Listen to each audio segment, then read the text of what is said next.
start our November 15th, 2023 meeting for the TDC. And I'd like everybody to introduce themselves. I'm Russ Kimball. Start down there, please.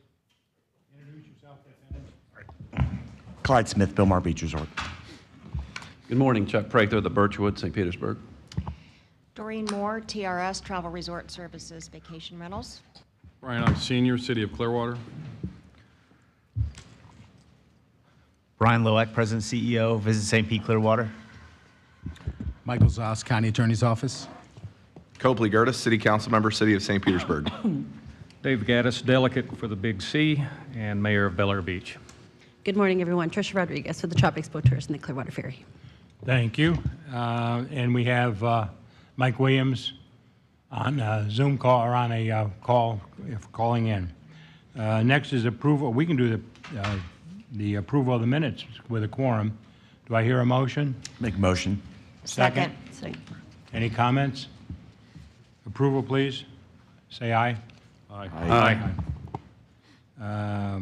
Next, public comments. Anybody? Stacy? No, sir. There's nobody registered for public comments. Next, we have presentation. First, we have who? Cass? Axel? Or who starts first? Rosemary? I'm sorry. Yes, so we'll bring up Rosemary, and I believe they'll do them individually. It's one presentation, but Rose will come up and speak to Canada, and then we'll bring up Jane and followed by Axel. As she comes up, Rosemary, I want to say thank you on behalf of the board. How many years you been with us? I'm almost 17. 17 years, and the responsibility and all. We thank you very much, and looking forward to the presentation. Thank you. Good morning, and thanks as always for the opportunity to be here at the TDC to present an international update on Canada, the United Kingdom, and Central Europe. I'm joined this morning by Jane Brooke from our office in the UK and Axel Kaus from Kaus Media, our office in Germany. Thank you. Before I begin with the Canadian presentation, I would just like to thank Commissioner Long, Mayor Ungst, Brian Loeck, and Axel Kaus for joining Jane and myself at World Travel Market last week in London. We will have a complete update for you at the December meeting, but I just wanted to give you a few highlights. We had 16 scheduled meetings on our booth at the Visit Florida stand with key clients including Virgin Holidays, Virgin Atlantic Airways, British Airways Holidays, TUI Germany, Canusa Germany, and Edelweiss Air. We also visited Rooster's office for an end-of-year update and a review of forward planning for next year. And Brian even gave an interview on the stand with a member of the Brazilian media that was at World Travel Market. It was a very productive 3 days, and our group also attended the Visit Florida signature dinner to network with trade partners and media that were in town from across the UK and Germany. So we're gathering some really great images from the event, so more on World Travel Market to come in December. So let's take a look at Canada. So this first slide shows overnight visitation to the Tampa St. Pete Clearwater area. In 2023, we are almost back to our benchmark for visitation. At least that's what it looked like 2 weeks ago when I submitted this proposal. And I was on a phone call late last night and I got new numbers, and now 2023 has us over the line for 2019. We're forecast to be at 577,850 visitors in 2019. That number was it was at 565,000. So Canada is finally back, all the way back to pre-pandemic numbers. So we're very excited to be able to share that information with you this morning. This data comes from Symphony Tourism Economics and represents Canadian visitation to the Tampa St. Pete Clearwater area MSA, which is the Metropolitan Statistical Area. I think Brian has shared with you that Dee Dee and Eddie and the team are working on data just for Pinellas County, so looking forward to having that information soon. Now this slide is a little hard to read, but the forecast for overnight visitation for Canada Visitation, nights in market, and spending have a clear upward trajectory through 2015 and beyond. As for top destinations for Canadian visitors, the Tampa-St. Pete area is ranked number 9. The only other Florida destination ranked above St. Pete Clearwater is Orlando. Here's another slide showing source markets for St. Pete Clearwater. On the left, you can see the breakdown of markets we're covering today and can clearly see the importance of Canada to St. Pete Clearwater. Canada is followed in overnight visitation by the UK, Ireland, Scandinavia, and Central European markets, Germany, Netherlands, Switzerland, Belgium, and Austria. Here's another slide providing the country of origin. We have Canada in yellow, and that's followed by the UK Scandinavian markets that we focus on in green, and then the Central European markets that we focus on in pink. And I believe at a previous TDC meeting, one of the board members was asking numbers from India to our destination, and as you can see, they are just below 10,000 room nights. Here are some bullet points I'm going to cover for Canada from Destinations Analytics. Destination Analytics survey teams work at locations around St. Pete Clearwater, as well as the Tampa International Airport, to randomly select and interview visitors. Here we have data from years 2022 and 2023. We currently have profiles up through August 2023, and this gives us a sample size of 372 responses. This is survey data, meaning the visitors have been surveyed in destination and identified their country of origin as Canada. If we look at the method of travel, a little over half of the Canadians surveyed said they traveled to our destination by personal vehicle. And almost 80% are not first-time visitors. The average number of past trips from Canadians to our destination is 6.6. If we look closer at the infographic profile, you will see that Canadians are traveling well through June. Great news to support increased year-round air service to the destination. Average length of stay is 6.5 days. Travel party size is 2.3. And top activity is visiting the beach. So if we look at key accomplishments for 2023, Visit St. Pete Clearwater trained and engaged over 200 travel advisors during the Visit Florida Canadian sales mission. We distributed close to 500 destination magazines at the Ottawa Travel Show.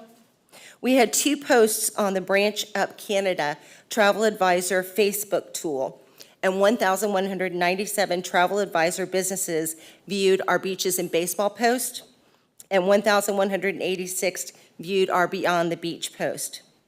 Visit St. Pete Clearwater will continue product launches with Air Canada Vacations and travel brands, and will continue to host CAA inbound educational fan visits.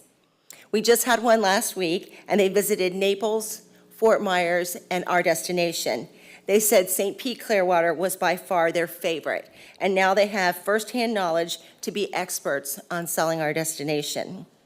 And in our most recent hotel beds campaign, Canada was up 67% in 2023 compared to 2022, giving us well over 1,100 room nights for just that 6-month period. We look at opportunities and headwinds. Opportunities, we've got great air service coming to the area. Just to recap, Air Canada from Toronto and Ottawa, WestJet from Toronto and starting in the end of December, Calgary, Lynx Air starting this month from Toronto and Montreal, and Porter Air, which we welcomed just recently, their inaugural flight coming in from Toronto. Headwinds for the Canadian market, increased competition from other Florida beach destinations, cruises, and the Caribbean. Another headwind could be the political climate, Canadian economic challenges, and weather and environmental issues. So looking forward to 2024, we want to keep the momentum going in Canada. We're working on building an incentive program to get travel advisors across Canada to engage with our Visit Florida training portal. We're growing Brand USA marketing initiatives with key Canadian partners, and we're excited that Casey Canaveri, who is a former Visit St. Pete Clearwater employee, is now working with Brand USA in Canada. So we've got a great ally working for us up that way. We're also looking at a possible Canadian delegation reception at IPW, enhanced sales activity in Canada with Expedia, airline partners, tour operator product launches, sales missions, and initiatives with our partners at Visit Florida. And we're looking at further collaboration with Katie and her team at BVK on potential activations and/or client events in Canada with the Toronto Blue Jays, the Toronto Grand Prix, and possible consumer advertising. So that is a brief overview of Canada, and now I'm going to turn this over to Jane Brooke from Rooster to give us updates on the UK, Ireland, and Scandinavia.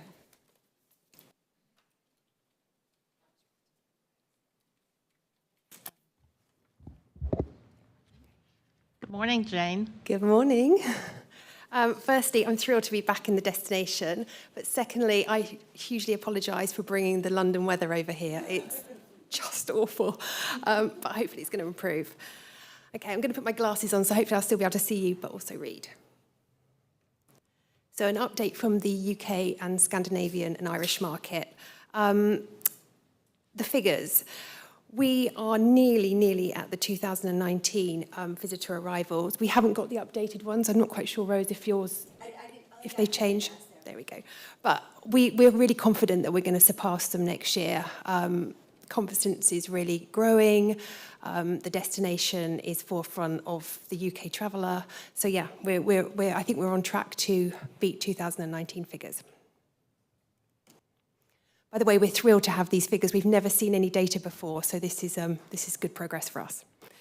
So key accomplishments in 2023. We did a campaign with The Telegraph, which is a national newspaper in the UK, a 6-month targeted awareness campaign with validated competition. The competition had over 22,000 entries in it, of which 3,650 opted in. It's really important that we can keep those relationships going. So once we've done an activity, we want to be talking to the audience over and over again. So they're part of our newsletter. We attended Camp Festival, which is a show in the north of England. It's a festival that attracts the family market. The family market is huge for the UK, for Florida, and in particular St. Pete Clearwater with the amazing beaches. We were the only travel destination at the show, so it really puts us on the map. We don't want to be in a crowded space. We don't want to be fighting with other destinations. So we want to be attracting the family market as a Solus partner. We attended numerous trade events, trainings in the UK, over 900 agents across UK, Ireland and Scandinavia, really educating the key partners on the destinations and what they have to offer. We attend many media events in the UK, educating the media across all regions. Of course, we had the Virgin Atlantic inaugural flight, which took place last December. And on the back of that, we had a travel trade megafam and also a media trip. The flight's doing really well. We had great meetings with Virgin Atlantic and Virgin Atlantic Holidays. I know Brian, the commissioner. Brian, we're also on the flight, and I think you realise it's quite busy, which is great. So that's going from strength to strength, and we're looking at furthering the campaigns with Virgin Atlantic for next year. So we want to continue ongoing success, running market campaigns and be prominent in travel publications and with key tour operators. We also grew our trade database by 357%, so it's over 400 key travel trades that we talk to on a monthly basis, and the consumer newsletter grew by over 12%, with over 18,000 consumers on that. Here's some images of some of the events that we attended.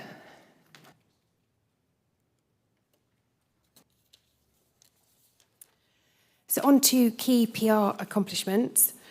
We had 9 media bloggers and hosted individual group visits. We're very, very targeted of which media we accept and invite over to the destination. It's key that they're attracting the right audience. We have monthly press releases, ongoing pictures, and a variety of story angles to generate media interest. So we're not only selling the beach, but we're selling the culture and art scene over here as well, which is a big draw. We promote major media events, including IMM in London, and we're looking forward to inviting Jason over next year to that. Media Gateway in Leeds, and various Visit USA events. We had 135 articles in UK press. Like I said, they're targeted press. That's a priority. 680 million reach and a strong domain authority. 333 million media value. Okay, so key opportunities and headwinds. The flight frequency from the UK, we've got British Airways flying in 5 times a week, which will go to daily in the peak months, and Virgin flying daily. We have strong interactive art scene, the old urban murals, Dali Museum, and interesting stories to tell. It's key to have a variety of topics to talk about. The trend of discovering the lesser known destination. And whilst we are strong in the market, it's still not the Orlando, and I'll talk about that in a minute. The trend of ecotourism, nature-based tourism, and ongoing with outdoor landscapes. You've got an amazing hotel infrastructure, and that is continuing to grow. And that's very exciting from the UK market, with restaurants, bars, and attractions. You're home to Florida's largest Pride Festival, and that, again, gives us good leverage with both the media, the travel trade, and the consumer. And Twin Center with Orlando and other Florida destinations. We really want to capitalize on the Orlando effect. You probably know this already, but Orlando is huge in the UK. Most people come to Orlando when they come on holiday to Florida, and we really want to encourage everybody that goes to Orlando to come over to the beaches. So that's one of our core aims for next year. Threats. Competition for other beach destinations. Of course, where the UK is placed, it's very easy for us to hop on a plane down to Spain, but also to the Middle East as well, Dubai. So there is competition out there. The environmental, red tide, and hurricanes. You've been very lucky with the hurricanes, and long may it continue. But there obviously is that to be aware of. The perception of gun crime. Whilst you're out here, you don't feel it's a threat, but it does get promoted a lot, or does get talked about a lot in the UK press. So it's something to be mindful of. And also racial inequalities, Black Lives Matter, etc. The ongoing conflicts in Israel and Ukraine definitely will have an impact on tourism. And the cost of living. I think you've got it here as well. I know you have it here as well. We definitely have it in the UK. But holidays are still a huge priority for the UK traveller. They rather go without other essentials or other luxuries just so that they can go on holiday. So looking ahead to 2024, ITV, which is one of the biggest broadcast media in the UK, are currently in Florida, and they are in destination today. We are praying that the weather improves. Jason has assured me today they're fine with filming, but tomorrow they are going to be outside and hopefully on a boat. But this is a huge opportunity for us. We're going to be on national TV in the UK in the month of February, and we're making sure that we have other activities with tour operators and key partners around that time. We've got upcoming press trips and trade fam trips. Again, we've got a trade fam trip currently on a plane heading over here right now. So again, let's hope this weather improves. We're pitching lots of different story angles. I've talked about it before, the beaches, but as well as the arts and culture. And we're also going to be tying in some media with Orlando as well. Trade trainings and roadshows will continue. Consumer and trade shows. We're doing a new trade show in London called Destinations in February. We've got numerous tour operator campaigns which we shared with Brian last week. It's all set up for the new year, but we've also got a little bit of budget that we can just be proactive if other opportunities arise. We've got partnerships with Brand USA. We've got a nice healthy budget with Brand USA now, so we've capitalised on that. And like I mentioned before, we're leveraging the Orlando effect.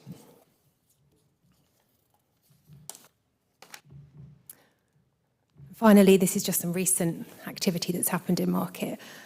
You can see the one on the right, it does actually mention Orlando in it as well.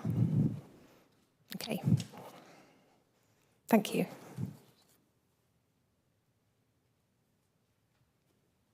Morning, Axel. Good morning, Commissioner. Good morning, ladies and gentlemen. It's a true privilege to be here today in order to present our strategy and also our successes for the Central European markets. And in order to overcome the COVID-19 pandemic and to increase tourism to our destination again, we have really carried out a very comprehensive marketing and sales and public relations strategy in the past fiscal year that truly showed great results.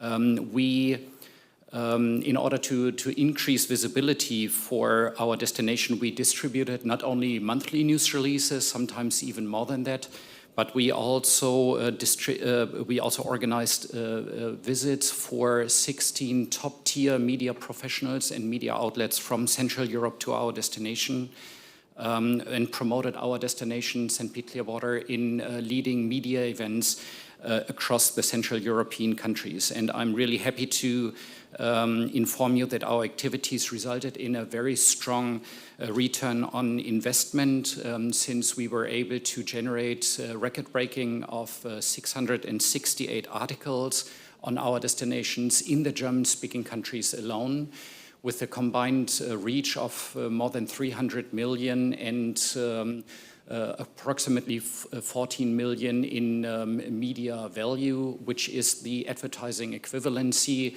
which means this is the number that we would have spent in advertising if we would have had to buy advertising space in the magazines and publications instead. On the trade side, we were very active as well, since we carried out consumer promotions with leading tour operators in the Central European markets. We trained more than 900 travel agents in the past fiscal year. And then we also attended more than 30 trade shows and leading industry events, both B2B, but also business to consumer events in the past fiscal years. We also organized visits for more than 30 tour operators and also top-selling travel agents to our destination, primarily from our key source markets in Central Europe, which are Germany, Switzerland, and the Netherlands, in order to educate them about our destination. And then we also completed a month-long complimentary promotion on St. Pete Clearwater in about 700 McDonald's restaurants. And McDonald's restaurants in Germany are more in a competitive set with Starbucks. So it's different from the McDonald's restaurants we would see domestically. But this promotion resulted in approximately 35 million consumer contacts with a media value or a promotional value of $2.65 million. And the good thing is we negotiated a complimentary promotion in this regard, so we didn't have to pay anything for this promotion about our area. So at the same time, we are also facing strong headwinds in the Central European markets, which are primarily economic related. The strong dollar makes travels more expensive to our destination, clearly speaking, but we are also seeing very strong competition from other Florida destinations, but also destinations in the Caribbean, in Asia, but also Europe and European destinations are on a competitive set. And the exchange rate, as I mentioned, is not in our favor, which means that travels to the United States are more expensive. And then we also see increased prices for accommodations, as well as gasoline and air tickets. Just to give you an idea, both Lufthansa and Swiss, for instance, increased their airfare to the United States by approximately 40%, making even air seats more expensive to the United States. And then, similar to the United Kingdom, people from Central Europe are more sensitive in regard to weather issues and also environmental issues in this respect. So if there is any weather situation somewhere in Florida, the overall perception is that it's everywhere in the state, and obviously we need to balance this and correct those incorrect visions. We are also experiencing at this point a mild recession in Germany, which will continue towards the end of this year. There is a trend to consider short-haul destinations because of the ongoing conflicts that we are currently seeing in the Ukraine and in Israel. We are also seeing at the same time very strong opportunities for our market, since the German airline Discover will increase the number of flights to our destination from Frankfurt to a daily flight next year. They are currently operating 4 flights per week. And we also will see an increase in Edelweiss for 4 flights per week. They currently operate 3 flights from the lucrative Swiss market from Zurich, which will bring more German and Swiss business to our destination. We also see potential activities in the Dutch market. We understand that the airport is currently having conversations about additional flights in Europe and also in other European countries and across the globe. And Amsterdam would be on our wish list in order to also bring back this flight that we had pre-pandemic. There is a very strong motivation to travel to Florida from the Central European market, so people really like what the state has to offer, but they especially like our attractions in St. Petersburg Clearwater. And this is even more important since people from Europe usually have a tendency to be on a round trip when they travel to Florida, rather than just coming to a certain destination and spending their entire time in this area. So we are trying to be the biggest portion of their travel schedule when they come to Florida. As you can see, similar to Canada and the United Kingdom, the volume of travelers to our area is almost back. We don't have the latest statistics, so we may even have surpassed those pre-pandemic numbers. But as you can see, Switzerland has already overcome the numbers of 2019. The good thing is, even if we didn't receive or didn't reach the numbers of 2019, revenue will be even higher because of the price increases. And this is a very important chart that I really wanted to share with you, because it's very important since it takes the various countries' number of not only the number of travelers into perspective, but their overall spending when they are in the destination. And it turns out that some countries like Canada send many more travelers to our destination. But the average spending of a Canadian is lower than we see from other markets. On average, the average spending of a Canadian traveler is $525 US, and it's about 3 times as high from travelers from our friends in the United Kingdom. And some European countries, Central European countries, including Germany, are even above those numbers. For instance, Germans spend on average $1,674 US when they are in our destination, and Swiss travelers, very lucrative market spend. They are on top of the rank of spenders in our destination, spending on average $3,116 US in our destinations, which is almost 6 times as high as Canadian travelers would spend. So in order to overcome the headwinds in our markets, in the lucrative markets, and to also increase the number of visitors from the Central European countries, we will continue carrying out a very robust and strong tourism marketing and media strategy in Central Europe by concentrating on the most important market segments, and those are include but not limited to affluent markets. The Swiss traveler, for instance, which is highly lucrative, but also GLBTQ plus travelers. And we will also leverage our opportunities with Brand USA and then other important organizations in the Central European markets. And those are respectively Visit Florida, the Visit USA committees in all of these different countries, and also some other organizations that may become important during our marketing and public relations strategy. So thank you so much for your attention, and I think we will be happy to take all your questions. Thank you very much. Thanks, Axel. Are there any questions? Mr. Kuhn? Russ? What's interesting is last night I received a piece of paper. I think he's cleaning out his house, moving. Gary Stogner was originally PR director for Pinellas Suncoast organization that we had back then. He sent a piece of paper that I shared with Brian, that I hope he passes around.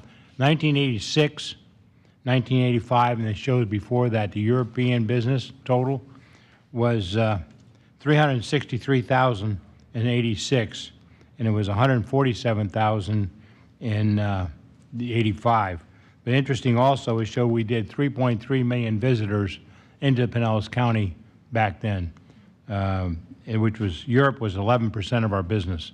So it was a little bit of history from 81 to 86, this report shows. So it'd be interesting to share that with you on it. Timing was ironic. My question is, from past, in the German market and the British market, it was pretty well trade bookings. They went to travel agencies, they went to sites for the airlines and their holidays and all. And in the last 10, 20 years, you got booking sites like Expedia and places like that. What is happening in Europe with that in each of those markets? And what are we doing for that is one of my questions. And the other one is, one of our big revenues for tax collection is Airbnbs and that area, the housing in our market. Have we studied that at all to see Europe versus America and how much is used and all? I can only talk for the Central European markets, but you're right. In the past, the travel agents seem to be really important in the decision-making process for a destination in the Central European markets. That has changed. While travel agents are very important still in order to recommend hotels and even attractions in the area, people usually come into the travel agencies when they book through travel agents, and they have a very clear vision of where they want to go because of the media sources like articles that they read and information that they obtained from the internet.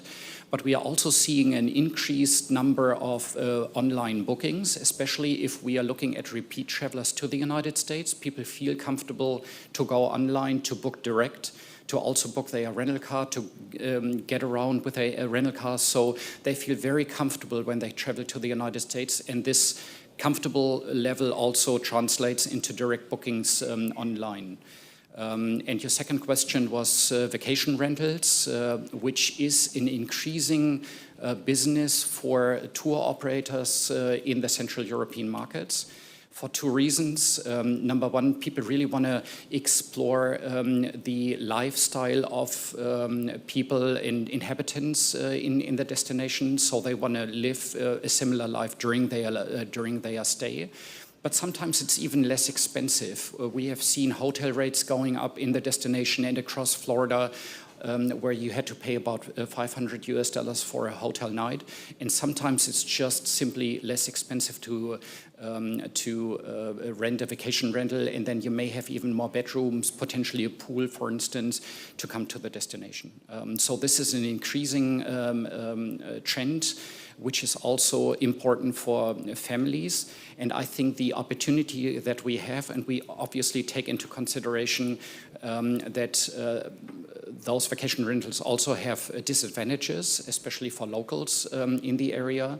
But there is a chance to also see and extend the number of nights for people, because some of those vacation rentals can only be rented on a weekly basis, as opposed to maybe stay in a hotel for 2 or 3 nights. And on the positive side is that the Airbnbs and the Casas and similar organizations also have to contribute to the bed tax in our destination, so that we also contribute in terms of the financial revenue. I mean, I completely echo with what Axel's just said. I think when people know a destination, they will book directly, but when they don't know, they will want the security of booking through a tour operator or travel agent. Also on the private villas, I do think it's something that we're slightly missing out on. We do get a number of requests that people are looking for private villas to rent out. So we'd like more information on that, because like Axel said, with the cost of living and things like that, families are very comfortable staying in homes and rather than hotels for the whole stay. Anyone else? Excuse me, anyone else? Yes, Mayor. Thank you, Madam Chairwoman, and my apologies for being late today. Thank you for all that great information. Just at some point, I know you don't have it today, but I think I might have asked for it last month. I'd like to get the number of Canadian visitors to Dunedin. I know you gave us your top destinations. I'm shocked that we're not one of them. But, if you can just give us the list of the places they met. And I kind of anticipated you might be asking that, so I did get this from Dee Dee Okay. yesterday. And again, this is survey data, so that 352 people, it could have depended on where they were staying, how the communities they visited fell. And if you look at this, when she updated it, Madeira Beach was first, St. Petersburg, Clearwater Beach, Treasure Island, St. Pete Beach, Clearwater, Largo, then Dunedin. Gotcha. I'm just surprised by that. But And again, it could have been also the time of year, maybe it wasn't during spring training. Well, and that brings me to the spring training discussion. Again, really just, it's for the future, but we have spring training that involves Pennsylvania, Philly, and Canada. And I'm just wondering if we can be creative and think about some surveys we can do right at the stadium to try to determine, are we getting visitors from these locations for spring training, given the fact that, this organization contributes considerable dollars to that. I just feel like there's something we can do, because maybe there's a certain time of year we can be reaching out to, to attract those people that are coming for that specific thing that we've spent money to create. And I know that doesn't really happen. So I'm just throwing that out there for that. And then the other thing is, I don't see Scotland on the list, and I might have mentioned that before too. We have a sister city relationship with them, and we're pretty close with them, and they visit us, we visit them. We're going to visit them in August of next year for the World Piping Championship, because we have a grade 1 pipe band, so. Yes, Scotland's not broken up because that's within the UK, but we had some press activity with Dunedin recently, but we do work a lot with the Scottish trade. Okay, and I mean, and with our trip in August, if there's something we can do as an organization to try to. Yeah, I'm not aware of the trip, so yeah, definitely feed it back and we'll work with you. And then finally, when you were mentioning in here about the Orlando effect, whoever was mentioning that, Janet, do you know where we are, where the discussions are about that train from Orlando to Tampa? Because I think that would be great. It would be huge for I the think Orlando by the time effect. it's actually taken to actually get up to Orlando, I think we're a long way off, but I don't know. Well, thank you for asking. We just had Secretary Gwynn at our commission meeting yesterday. And while in the new bound lanes, north and south, that the Florida Department of Transportation is building over the Howard Franklin, they do have a section in there built in for rail. Yeah. Now, it won't be the Bright Line train necessarily, because the Bright Line train is too heavy to come over the bridge. But I did ask him for an example of what would be considered light rail, and we had a discussion about, that little tram that goes back and forth at Tampa International? Yeah. That's the kind of thing that we would be looking at. So I just think it would be interesting to stay on top of, if a Bright Line or whatever can come from Orlando to, even if it's to Tampa and get on another thing, that really helps us with our connections and this selling of coming all the way to the beach. So I know we're talking about that in depth at Forward Pinellas, and the fact that for the first time in history, the county is meeting in a tri-county way with Hillsborough and Pasco County. Yeah. We are having those discussions there, and so far, it's going pretty well. So I look forward to continuing those. Brian? And, excuse me, Mayor, I will add additionally that the executive director of Ford Pinellas Whip Blanton was recently invited to and attended a trip with a Tampa delegation, with Orlando delegation, and Miami. They went out and toured the Bright Line, and it's my understanding that they are exploring different stop options over in Hillsborough County as we speak. So. I just think we have to stay on top of these kinds of things because it can help dictate what we do here. Thank you. You're welcome. Mayor Ongst? Thank you, Madam Chair. First of all, I want to say that I enjoyed the trip, and I would recommend that on these trips in the future that other board members, maybe one at a time, take turns, especially elected officials that represent tourism communities and then those that represent large resorts. It's very worthwhile. I learned a lot. One thing I learned, and Jane, you may want to speak on this a little bit more, is that the Brits especially, and the Europeans, like value added in their tour packages. So whether it's a breakfast included or just something that's a little bit jumps out, it's a little value added more than just a room night. And a lot of them still go through tour operators because that's who we spoke to at the World Travel Market.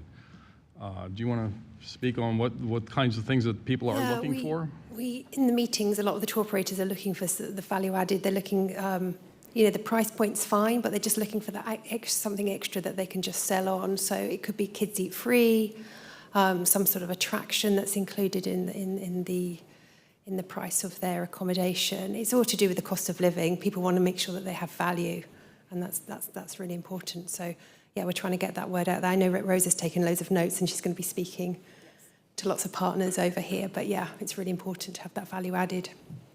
It's a very competitive market. So whatever that might be in your particular resort or your particular resort town, yeah, you can come forward and think about that. Think outside. I hate to use the term outside the box, but. And also the resort fees, they've got to make sure that they are getting their value on the resort fees, because we don't have it a lot in Europe, so it is quite a sting when at the end of your holiday you get this big resort fee. So long as they've had value from that, that's all good. That's the main thing. Thank you.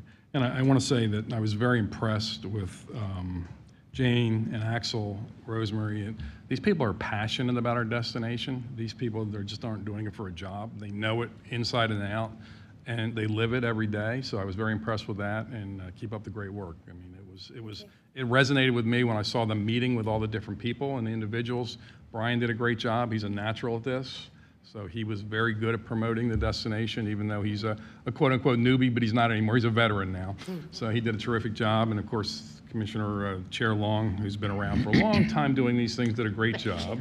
And it was an eye-opening experience. The other thing that I did learn, though, and you had it as a negative, but when I was over there, I was told it was, and I hate to say it this way, but with the unrest in the Middle East, and especially Dubai being a destination that the Brits like to go to, we have opportunities.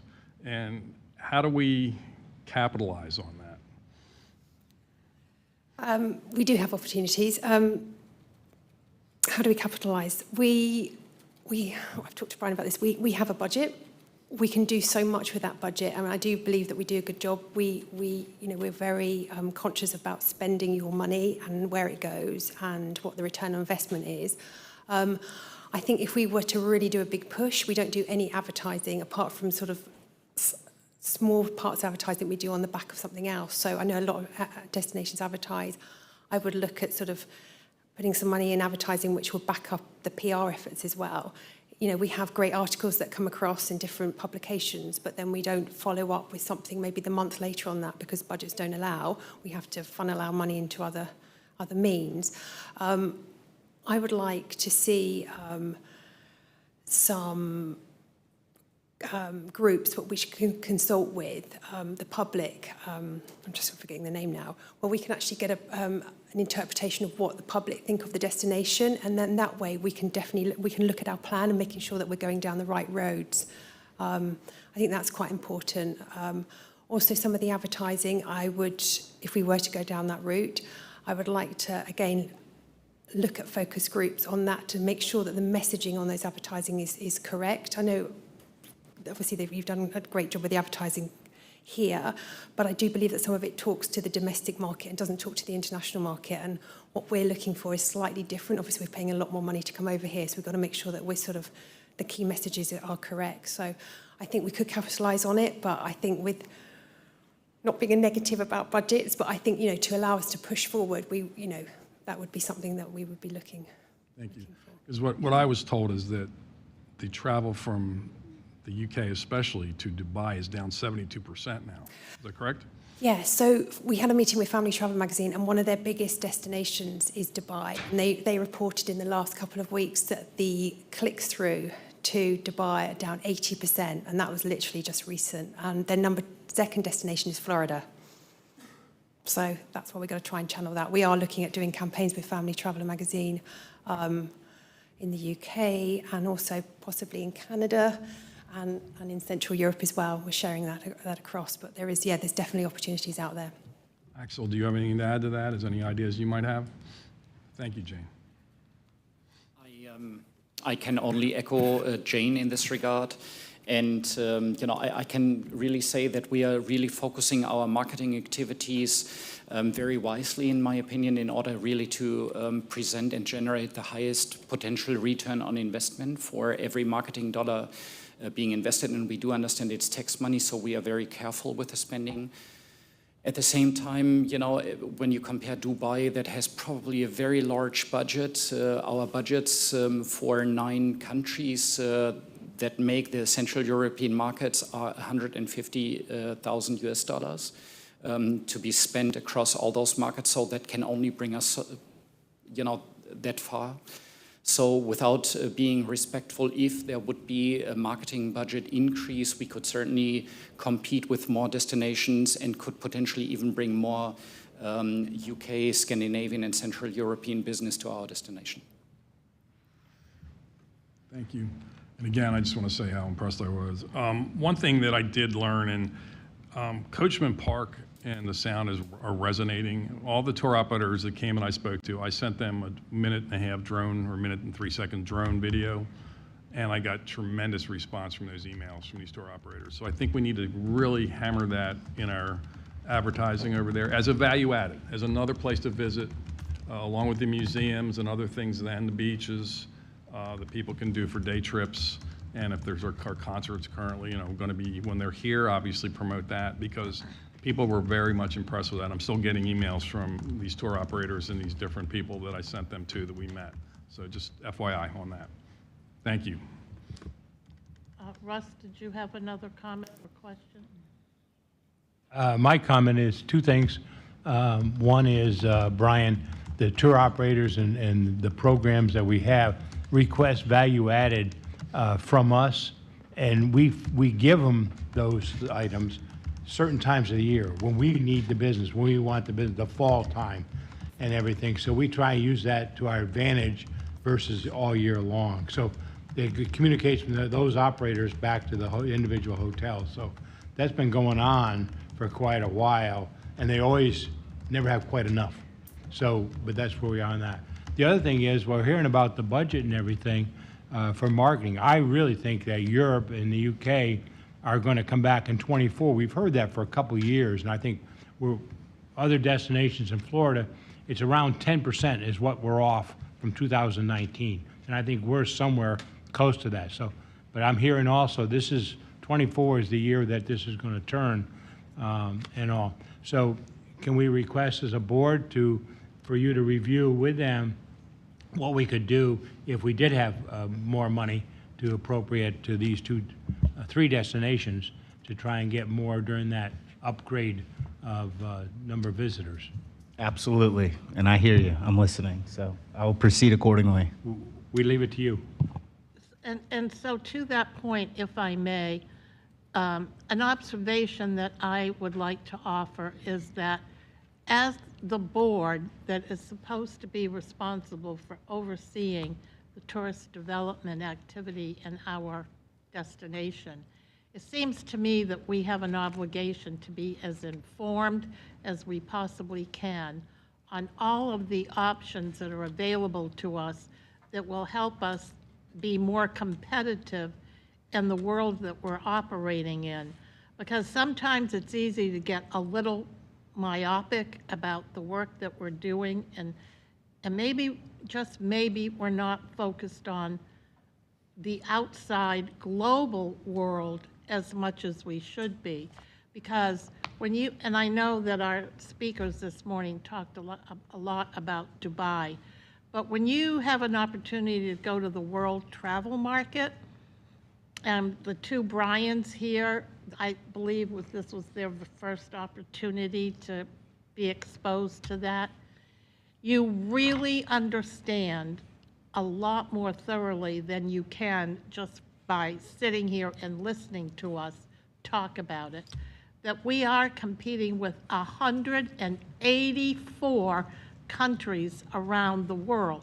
It's not just Dubai. And so anything that we can do to free up dollars in our budgets to help support our own economy here in Pinellas County, it seems to me that we should go forward with great gusto. And for those folks that are working in this every day, you too, Brian, rather than focus on your budget that you have today, I would like to see you explore opportunities that you may not be doing now and what you could do if you had more dollars, and then you tell us how to get the biggest bang from the buck. It seems to me, I mean, on the county commission, that's the way we operate. You know, all of our departments share with us what their big visions are and what they think they can do with X, Y, and Z, so that when we do have dollars available, we are in a much healthier position to be able to articulate why we need X, Y, and Z for this particular thing. So in order to help Brian be the best that he can be, and I don't know how you get to be any better than you are right now, because he hit it out of the ballpark while we were in London. Let me just tell you, that is a great hire right there. So while I won't be here all that much longer, I hope you'll be very good to him, because he is earning it every single day, aren't you? Thank you for the kind words, Madam Chair. I will say, Jane, Axel, Rose, our entire team, Katie, Eddie, I am in discussions with them all as we speak about what they would do with additional dollars. And I want to make sure that I have the appropriate measurements to show how what they do is effective and the best use of our tourist development tax dollars. So I'm putting that together as we speak, and we'll be bringing that forward shortly. Please. Thank you. I just wanted to say the thoughts that were going through my mind, and you've hit the nail right on the head with all of your comments, and having the professional team. And Russ, I know many, many times you have been at World Travel Mart. You probably don't even remember. It's been so long ago. I went on my own one time many years ago. And what you said is absolutely true. You can't comprehend the number of countries. You can't comprehend the dollars. Someplace like Dubai, there's no way we can compete on a dollar basis. So the professionalism, the thinking outside the box, all of those things that you all bring to the table, and the years of experience of being there, it's absolutely essential. And you just don't know until you've been there and you have seen the hundreds of thousands of people and the millions and millions of dollars that are spent. And it's quite fascinating. And to your point, Brian, you know, for the elected officials and a one-on-one, if there's a way for people to attend at some point in time, and the capitalizing on, at that point in time, we didn't really have as much support from the U.S., now Brand USA, we didn't have that. So it's a trickle down, working together, and then down to Visit Florida and down, you know, we can't do it on our own, and our dollars are not going to stretch that far. But it's a fascinating experience, and to see the exposure to how the other countries, locations, destinations present themselves. And it's just being creative. But I have to share one story, because I was in our booth, and people from this was initially from the other countries that came around. And I think somewhere in my desk I still have this man's business card. And he came up and we were chatting, and he was from Timbuktu. And at the time I thought, I didn't even know that there was a Timbuktu. I mean, you know, you hear that expression. It's a real place? It's a real place. And I mean, as I say, this has been many years ago. So it was just such an enlightening experience and a learning experience. And I think we all can benefit from that, but appreciate our professional representation and look forward to that creativity that you spoke about. But thank you. Thank you. Brian? The other thing is, it's very important, I think most of you know, but when these familiarization FAM trips, get out there and greet the people, especially elected officials. Unfortunately, my schedule, I've got a council meeting Thursday night and I'm out of town Friday, so I won't be, but I would love to go to future ones, as I've just told Rosemarie as a former mayor, but people really appreciate that. And you know, how many comments I got, oh, it's great to have the mayor here. It's like, you know, I just look at myself as one of the guys, but you know, it's important. And if you can get out there and welcome them and just show them genuine appreciation for them being there and talking about the destination, it goes a long way. Mayor? I've done that myself too. I will say we haven't had a lot of FAM trips to Dunedin in the last 5 or 6 years, but in my first 10 or 12 years in elected office, I was always going to them, and we would actually get our New World Celts in their kilts and their swords, and they would stand at the corner and create the sword pass through so that the FAM could walk through it. We do some pretty special stuff when we have FAMs. But I also just wanted to say that I agree with you, Janet, on your comments. You know, I think probably for Brian's sake, you know, he relies on you to see that trend where they're not going to these places as much, and we have an opportunity, and maybe it's not changing the budget for 10 years, but 1 year, you know, where this is what we need to capture those. You know, I think that's what we all rely on you to advise us on, not to just say, okay, I only have this much, but where could we go? Thank you. In other words, when you're looking at the budget, don't start with what you have. Start with 0 and build your budget based on the need and what you think you could do if you had X, Y, or Z. Anyone over on this side of the board have no comments, nothing to say? What? I am speechless. Tricia? Okay, I would say I cannot go to World, I can't wait to go. I really can't wait. I will. I think I it's appreciate important. it so much, and it's enlightening every single time I hear everything. It's very enlightening. Having the experience that I have, it's very challenging sometimes to understand the big picture and see the big picture as a small business owner, but I will tell you that I do share it in all of the small markets that I'm in and all of the opportunities that I have to talk with the groups of people that I have, share our values, share our worth, and I can't wait to see it in the big picture.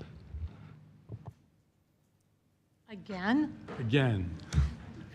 Okay, but before you speak, Mayor, I would like to hear from Commissioner Gertis, since he represents one of the largest cities in our county and will soon have one of the most spectacular destination places for our new tourists to go to. So tell us about that.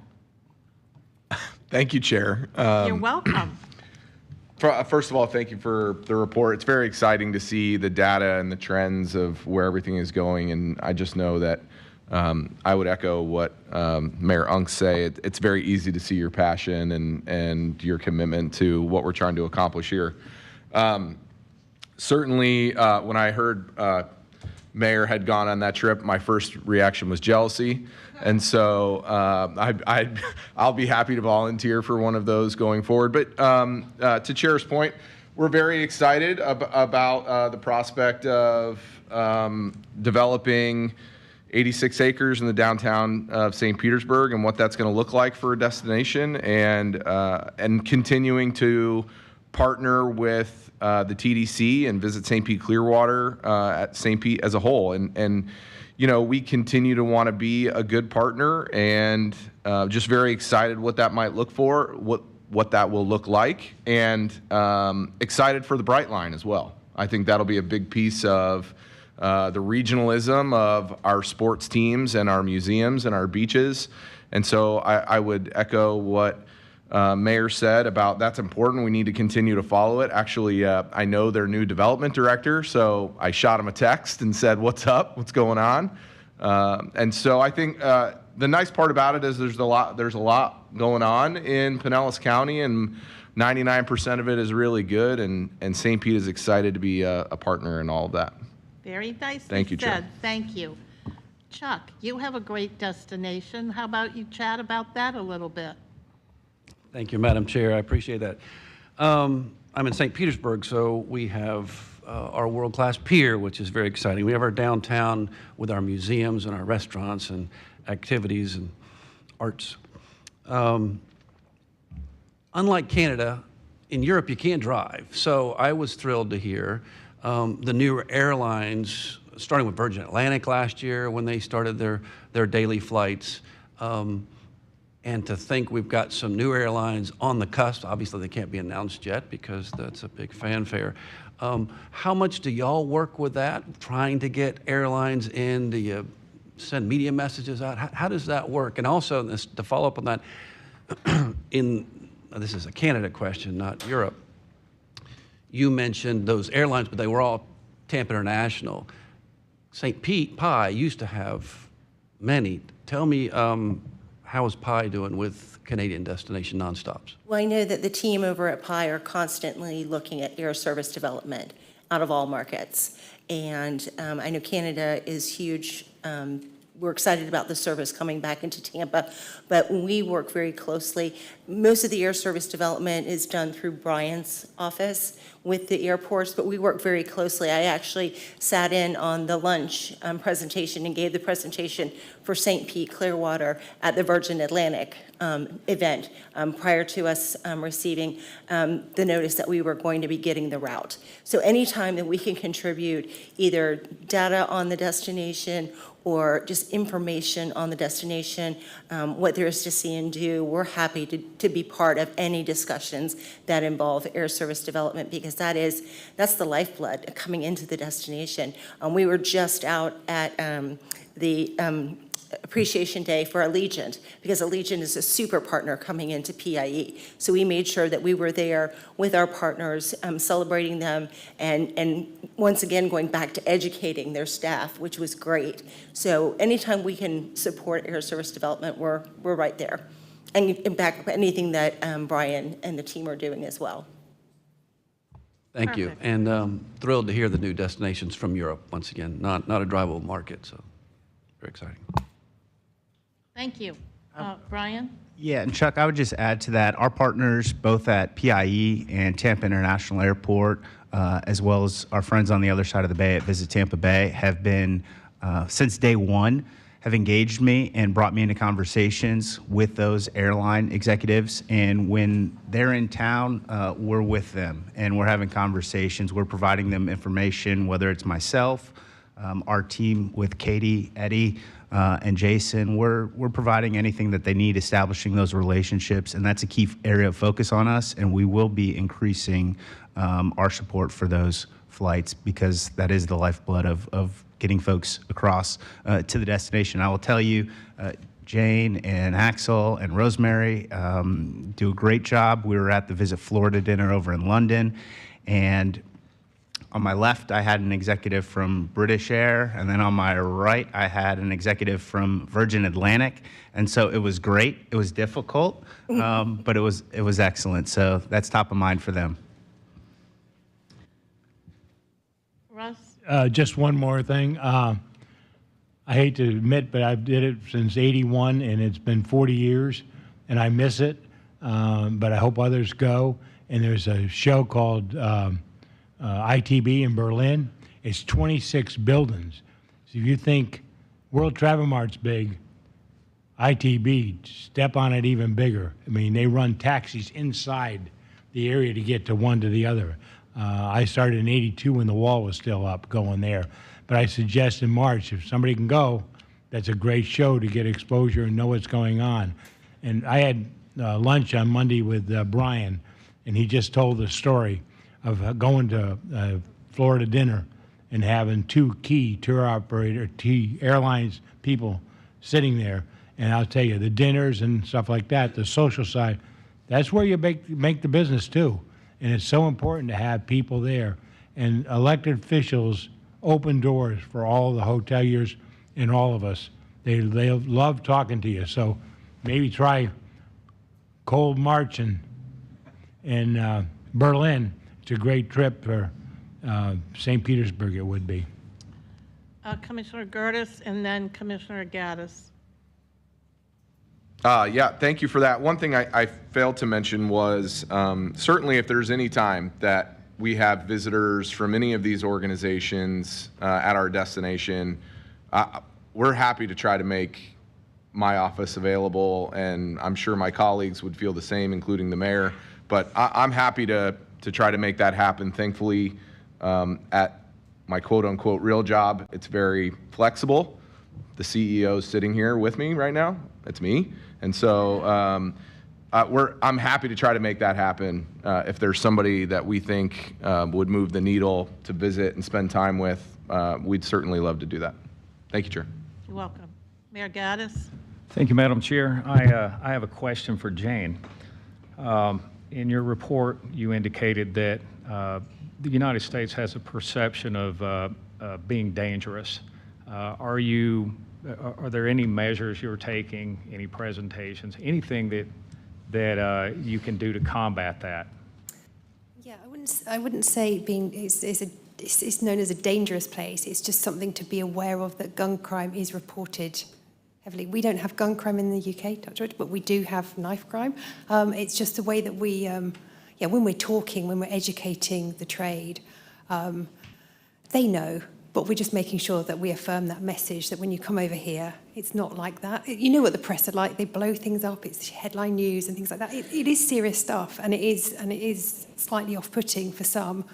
But I think we just make sure that we get that message across, that these are isolated incidents, and that you can come and you can be free, and it's a very, we never use the word safe, because ultimately where is safe? But we just make sure that we put the positive messages out there. But it's just something to be aware of, I think, just on the gun crime. It's just a different way of looking at things. This country does it very differently than other places, so it's just something that's on the mind. I had one more question. I think you mentioned that some filming was going on this weekend, and you're hoping for good weather. This is the Sunshine State. It is. If it does not work out, do you have a backup plan? Jason?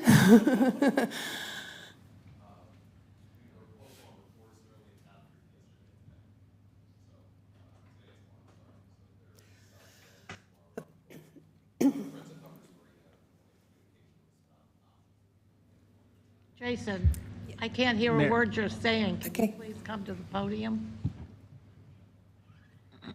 Thank you. Hi, yes, good morning. They're at Brick Street Farms this morning in St. Petersburg, so it's a little more contained indoors. The hope is to get them on a boat tomorrow at Hubbard's Marina. We're in contact with them about trying to find the best time on which they can get offshore for a little bit and get some capture some images of catching some fish. I'm not quite sure if it's possible, but if they don't get the sunshine, is there a way that we can use our B-roll or your B-roll that we can actually put? Yeah. So we'll have to fudge it. Thank you very much. Yeah. Commissioner Smith down there at the end. I'm just soaking it all in. Great information. Appreciate the presentation. And again, Rosemarie always does so much to help our team, both when we're here, but also especially when we're traveling. Like the Allegiant was a terrific event, very successful. Came back with a lot of good information from that. And back to Brian, you had more?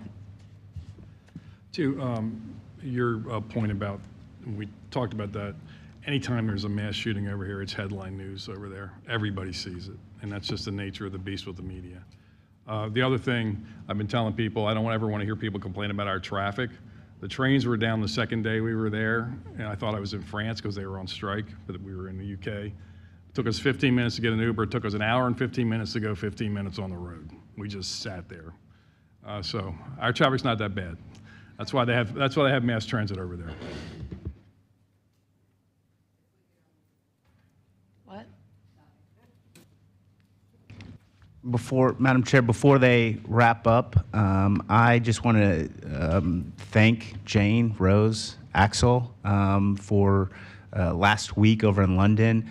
And I'll tell you, Kaus and Rooster, their teams are really interwoven with Visit St. Pete Clearwater and our staff. They know the destination. They're passionate about the destination. It comes through when they talk to folks overseas. They know the right people to get in front of, and that those folks have a willingness and the ability to deliver heads and beds over here. So I couldn't be more grateful for our partnership with them. Jane, you and your team, thank you for your hospitality for our delegation while we were there. And on behalf of the entire Visit St. Pete Clearwater team and the Tourist Development Council, I want to welcome you to the destination. Thank you. And now we are on meetings and conferences update. Hortensia Simmons, please come forward.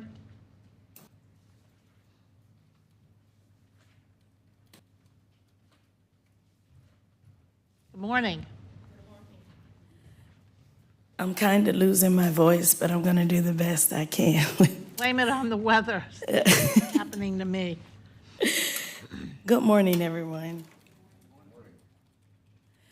So I'm going to talk about our co-op opportunities that Katie and BVK has been working on for the meetings team. And we continue with the integrated programs, focusing on corporate, incentive, and association planners.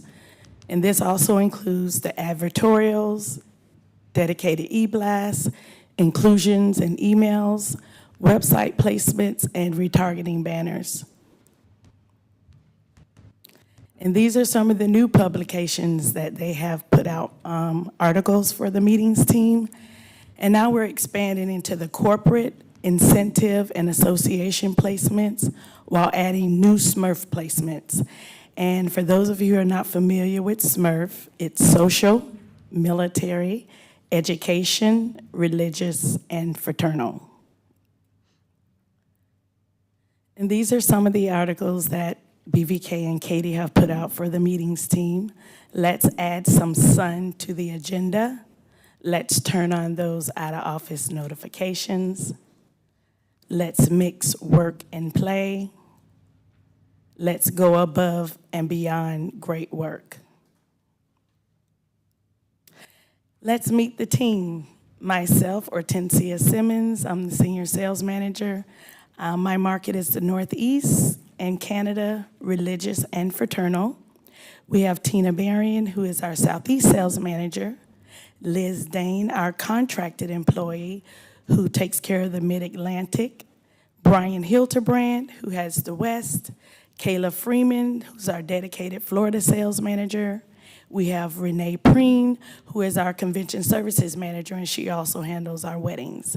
And we just recently hired an assistant. We hadn't had one in years, Christine D'Amato, Meetings and Conventions Business Specialist, and we're excited to have her. I'm going to talk about our results for the end of the year, FY23. We received 1,621 leads. We booked 292 groups. We gave out 456,000 monetary incentives. Total room nights for the end of the year, 137,000, with a total economic impact of 126 million, tourist development tax of 2.9 million. I'm going to go in a little detail about each of our sales managers, shows the attended and room nights and economic impact. Kayla takes care of our entire Florida market, and our Florida market is a feeder market, so it's huge for us. So we have lots of different organizations and Florida associations that book in our destination. She attended 8 shows. She booked 24,151 room nights with an economic impact of 15 million. Tina Berrien, who is our Southeast Sales Manager, she attended 8 shows. She booked 28,652 room nights with $22 million in economic impact. Myself, I take care of the Northeast and Canada. I attended 15 shows, 16,281 room nights with an economic impact of $10 million. Liz, our DC rep, she attended 6 shows, 8,423 room nights with $4.5 million. So Liz's numbers are a little down from years past. So speaking with Liz last week, I asked her about, the room nights and is there an issue with booking the destination?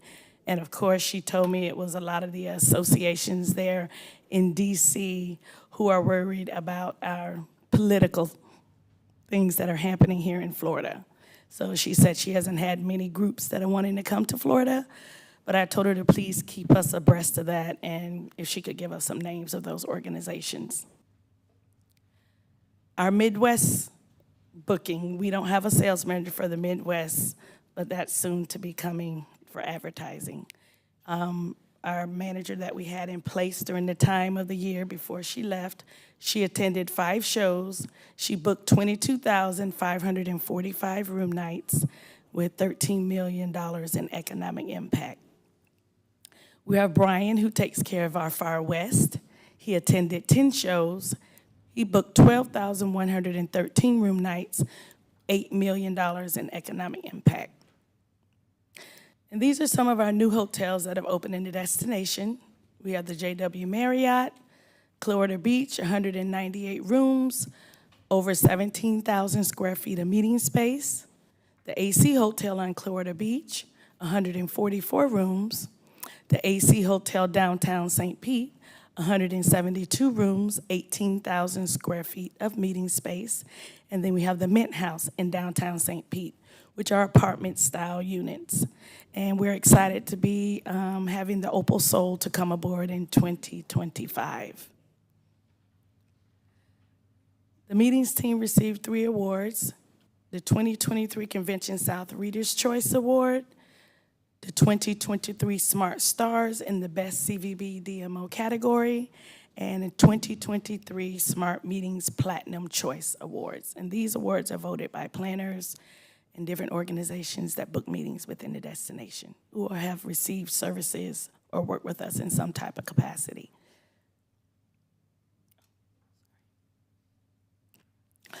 We're looking at trying some new trade shows this year: luxury meetings, Destinations Link Northeast, doing more face-to-face client events with our hotel partners. The one-on-one meetings face-to-face seem to work well with the planners, that way we're not competing with other destinations in other cities. GBTA Convention, which is the Global Business Travel Association. It's the world's premier business, travel, and meetings trade organization. We used to attend that in the past, and we hadn't attended it in years. And also IBTM, which is the leading global event for the meetings, incentive, conferences, and events industry. And 4 of us from the team just came back from IMAX America in Las Vegas, which is the largest U.S. trade show.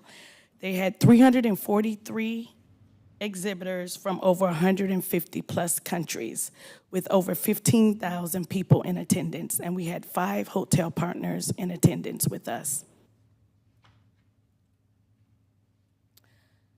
And I want to talk about our incentive program that helps incentivize our groups to book our destination. Right now, we offer anywhere from $3 to $5 per room per night to our groups to incentivize them to book the destination. Each amount is determined on a case-by-case basis. We also encourage our hotels to try and win the business, but if they need us to help incentivize them for monetary commitments, please reach out. The group must have a minimum of 100 cumulative room nights for the eligible for the incentive. And each incentive is applied to the master account of any hotel that the group decides to choose from. So Renee Preen is our convention services manager. So Renee services every single group that comes in the destination that has booked a definite contract with us. From doing save the date postcard mailers, helping out with local vendors, setting up transportation, helping with off-site venues, Welcome Airport at the Tampa International Airport, bags and brochures, social media shout-outs. And one thing that sets us apart from our other destinations is when it's time for our clients to come in for site inspections, we set up everything for our clients, from their hotel accommodations to picking them at the airport, taking them around to the destination. Also, if they're looking for off-site venues, we also set those appointments up and take them around to those different venues. We have a few shows coming up. Holiday Showcase, which is our largest Midwest trade show. National Coalition of Black Meeting Professionals, Smart Meetings Luxury, PCMA is Professional Conference Management Association. That's going to be held in San Diego this year. We have 3 team members attending. There will be some of our hotel partners, and we will host a client event during that time. And Religious Conference and Management Association, that's coming up in January. Thank you. Very good. Any questions or comments? Tricia? Yes, I have 2 questions. Can you explain what the fraternal market means? So fraternal is more sororities and fraternities. Okay, and then the second question is, how does our incentive program compete with others? So Brian and I just recently had that same conversation. So we're kind of under the belt. How under? Ooh, some destinations are offering $10 per room per night. Some are offering $8, some are offering $9. So we're only at $3 to $5. So how do we compete with that? Honestly, we can, especially when they're off. Some are offering 10 and some are offering 9. But I think what helps sets us apart is the services that we offer, like our postcard save the date mailers. And not only do we offer the incentives, we also offer transportation. So some of our groups want to do off-site events, so we also provide transportation to some of those off-site events if they ask. But it would be really nice if we could up our financial incentive amount. Thank you. And Tricia, I would just add that one of the things that how we compete is our destination. That's the selling point, and we're the incentive is intended to be when you've got a couple groups, or when you've got a group possibly looking at us and another destination, and that's just to put the icing on the cake and maybe put them over the top. I know Brian on Hortensia's team tells me a story about he was out meeting with someone, and they were looking to come over to one of the properties here in Pinellas County, and they wanted fireworks. And they found out, well, fireworks were gonna be about $3,000. That was over their budget. They couldn't make it happen. Brian had the incentive back pocket, and guess what? That incentive covered the fireworks and made this group come to the destination, and it made them get their fireworks, and it was an experience that they remembered, and they continue to come back in the future because of that. So that's really how that's intended to work. Anyone else? I think, Mayor? Nope, go right ahead. I think just like we did with the marketing for the UK and German market, I think we need to ask them to come back to you on the an incentive program and say, here's the reasons why we think it should be a different amount, and those things that we do cover, like transportation or fireworks. This weekend, or starting tomorrow, is Suncoast Jazz, which the money goes to, the profits go to education for music in the school system. It's like 35 years it's been going on. It's the weekend before Thanksgiving, there's no business. And I can tell you they're in 4 hotels, and you provide for them. And it's every year you've done something, and we wouldn't have it if you didn't do that. The other thing is this incentive program, you're taking it from other destinations. It's not keeping it here, it's taken from other destinations. It is so important. So I ask that you review that and say, how do we get more of those that we're getting out of Fort Lauderdale or somewhere else on it. Bless you. Thank you. I would like to see us maybe also in this report talk a little bit. We should be the specialist for 300-room meetings or less. We don't have a convention center. We're not all centrally located and all.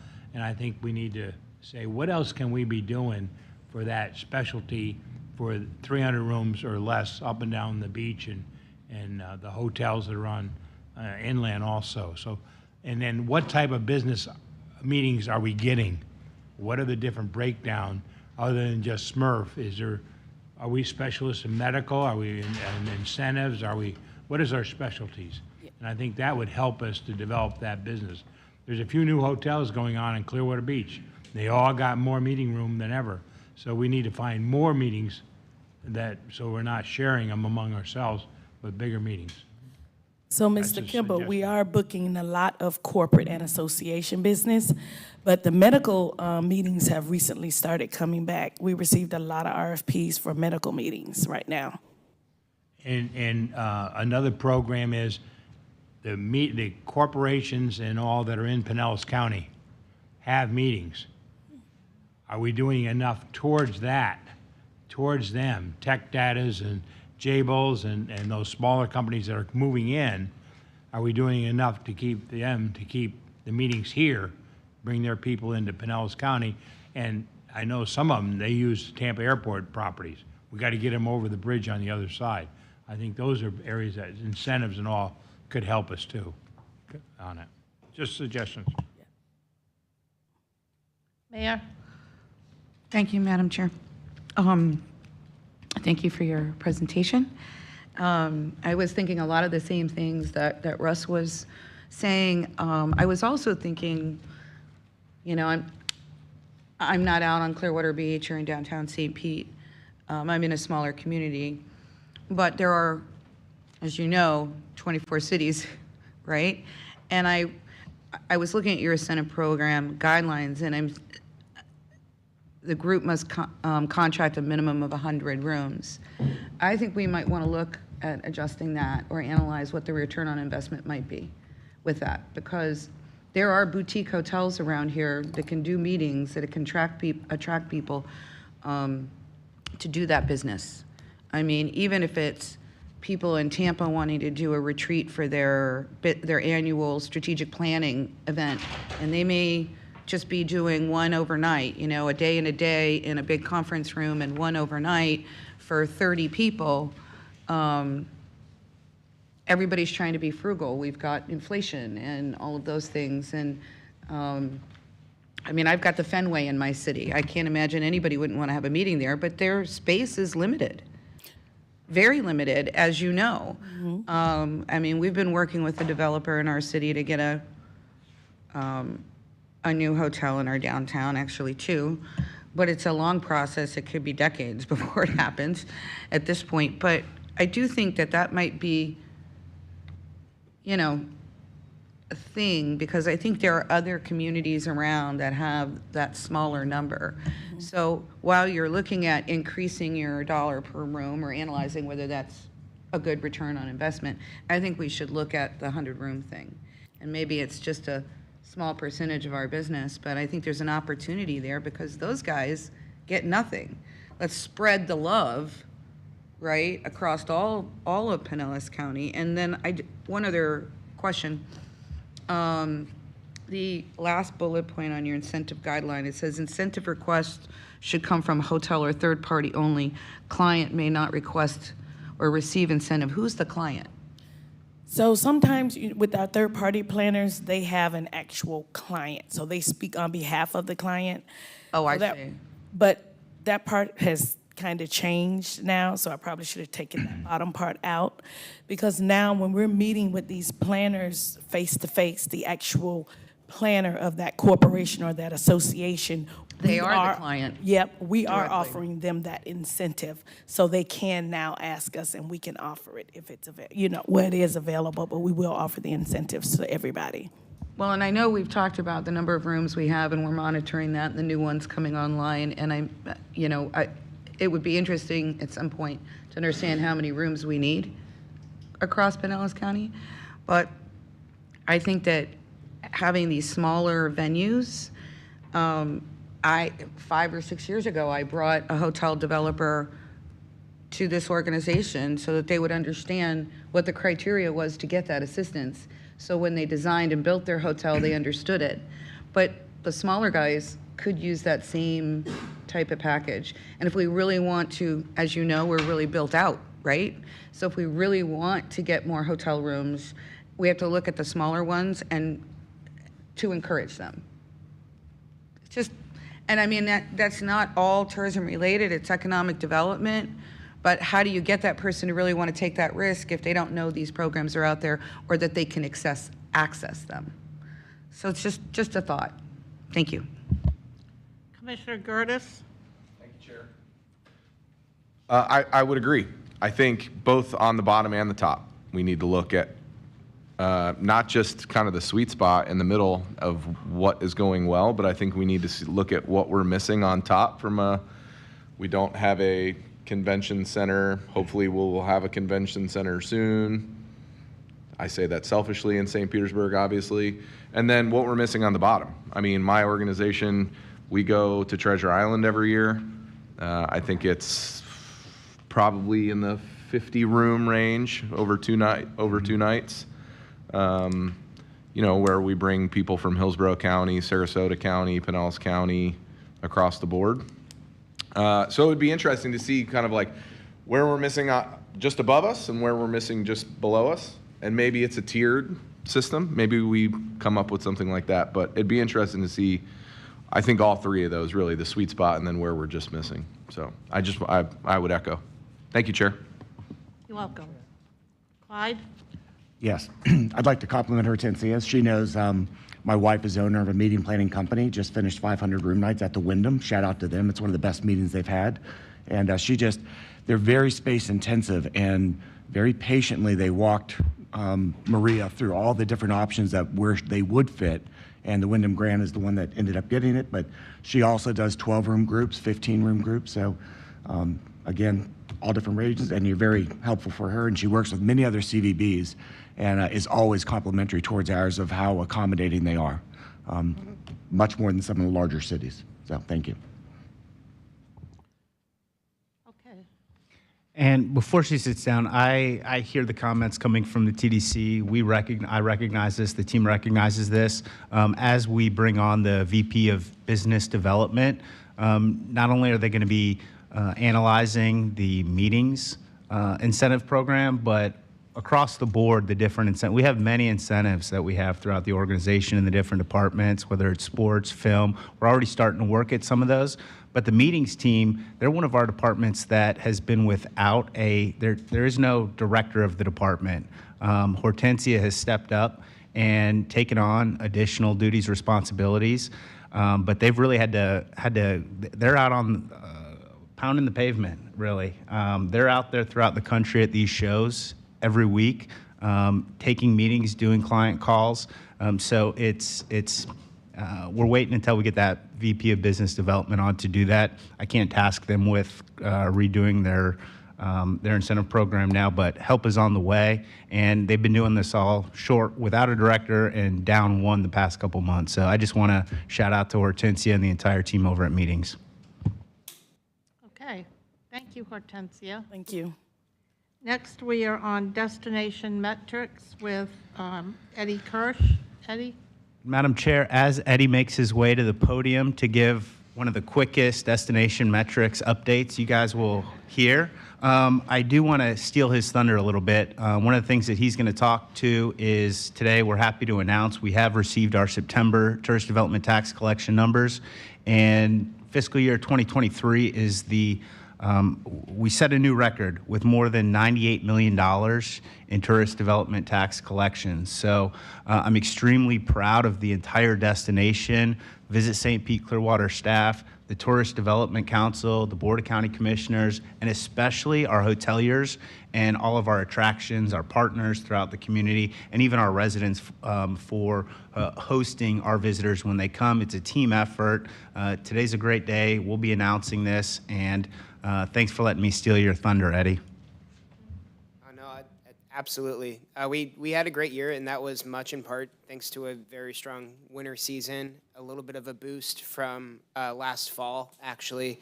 Unfortunately, that's due to some displaced Florida residents who had to stay here in the month of October and November. But I'm happy to see these positive numbers, especially after, in September, it's really more of the same from what I've been sharing. There are a few positive notes here when we look at these numbers compared to where we were last year. We're slightly above the current travel sentiment. Again, being at nearly 30% of American travelers thinking now is a good time to visit isn't a great sign, but to see that there's some positive momentum over last year is a positive note. And again, when we look at our future travel sentiment, it's really much of the same from what we've been seeing these past few months.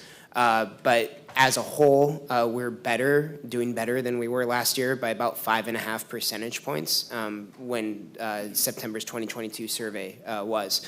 So when we look at this and where that future positive travel sentiment is coming from, there are some interesting differences here.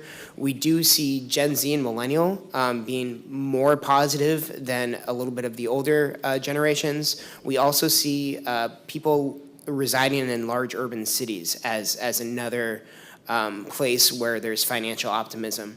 And then, of course, annual household, this really comes at no surprise that the more money you have, probably the more optimistic you are about the future.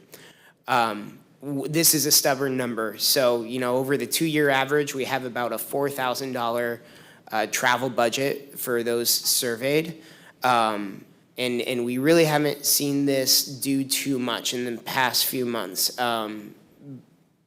But as a whole, people are still excited to travel in 2023, more so than they were excited about leisure travel in 2022. And also, when we look at the number of expected trips Americans look to take as a whole in 2023, it was about 3.4 compared to in 2022, 2.9, so about a half a trip more people expected to take as an overall positive. And those are kind of the American traveler numbers, which again is a survey of about 4,000 American travelers or recent American travelers. When we're looking at our numbers compared to where we are in the rest of the state, I just kind of want to highlight this real quickly. We're seeing pretty much from last month a relative flat level of demand and revenue, and then ADR, daily room rate. Where we're seeing a little bit of a decrease is in occupancy, but we have an increase in supply. So that's affecting the occupancy and the revenue per available room when there's more rooms in the market. Looking at the rest of the state, and I apologize, this is a lot of information, but if you look at going left to right, the first 3 bars, this is kind of our local area where we have Pinellas County, Hillsborough, Sarasota. The next 3 represent Miami, Fort Lauderdale, Palm Beach. So I was trying to group these by kind of different parts of the state. Orlando and Osceola being right next to each other. Bay County, which is up in the Panhandle, and the Florida Keys are kind of off on their own. And then obviously the state of Florida on the far right. So I apologize, but what you can kind of see and what the overall trend is those beach communities are taking more of a hit and have been taking more of a hit than some of the more urban cities. This is particularly, shown as the case when we're looking at daily room rate. You see Hillsborough increase, but Miami, Fort Lauderdale, Palm Beach, kind of down. Orlando slightly above where they were last year. And then revenue per available room, again, this is a little bit of an interesting statistic, and I've got another graph that kind of looks at the overall hotel supply that I think can give a little bit more information on this, but you're kind of seeing a similar trend here where you have these beach destinations taking more of a hit than the more urban non-beach centers. So this is a picture of the supply of the state, and to really just kind of give some scale. So when we're thinking about, well, how many rooms is too much, we can at least get an idea of how many rooms are in the other destinations. We're kind of in the middle here. If you look at all the other destinations, obviously Miami and Orlando, are much higher than the rest of these destinations. You can also see that supply has kind of gone up in some of these beach destinations. So again, Pinellas, we're up, as is Miami, as is Palm Beach.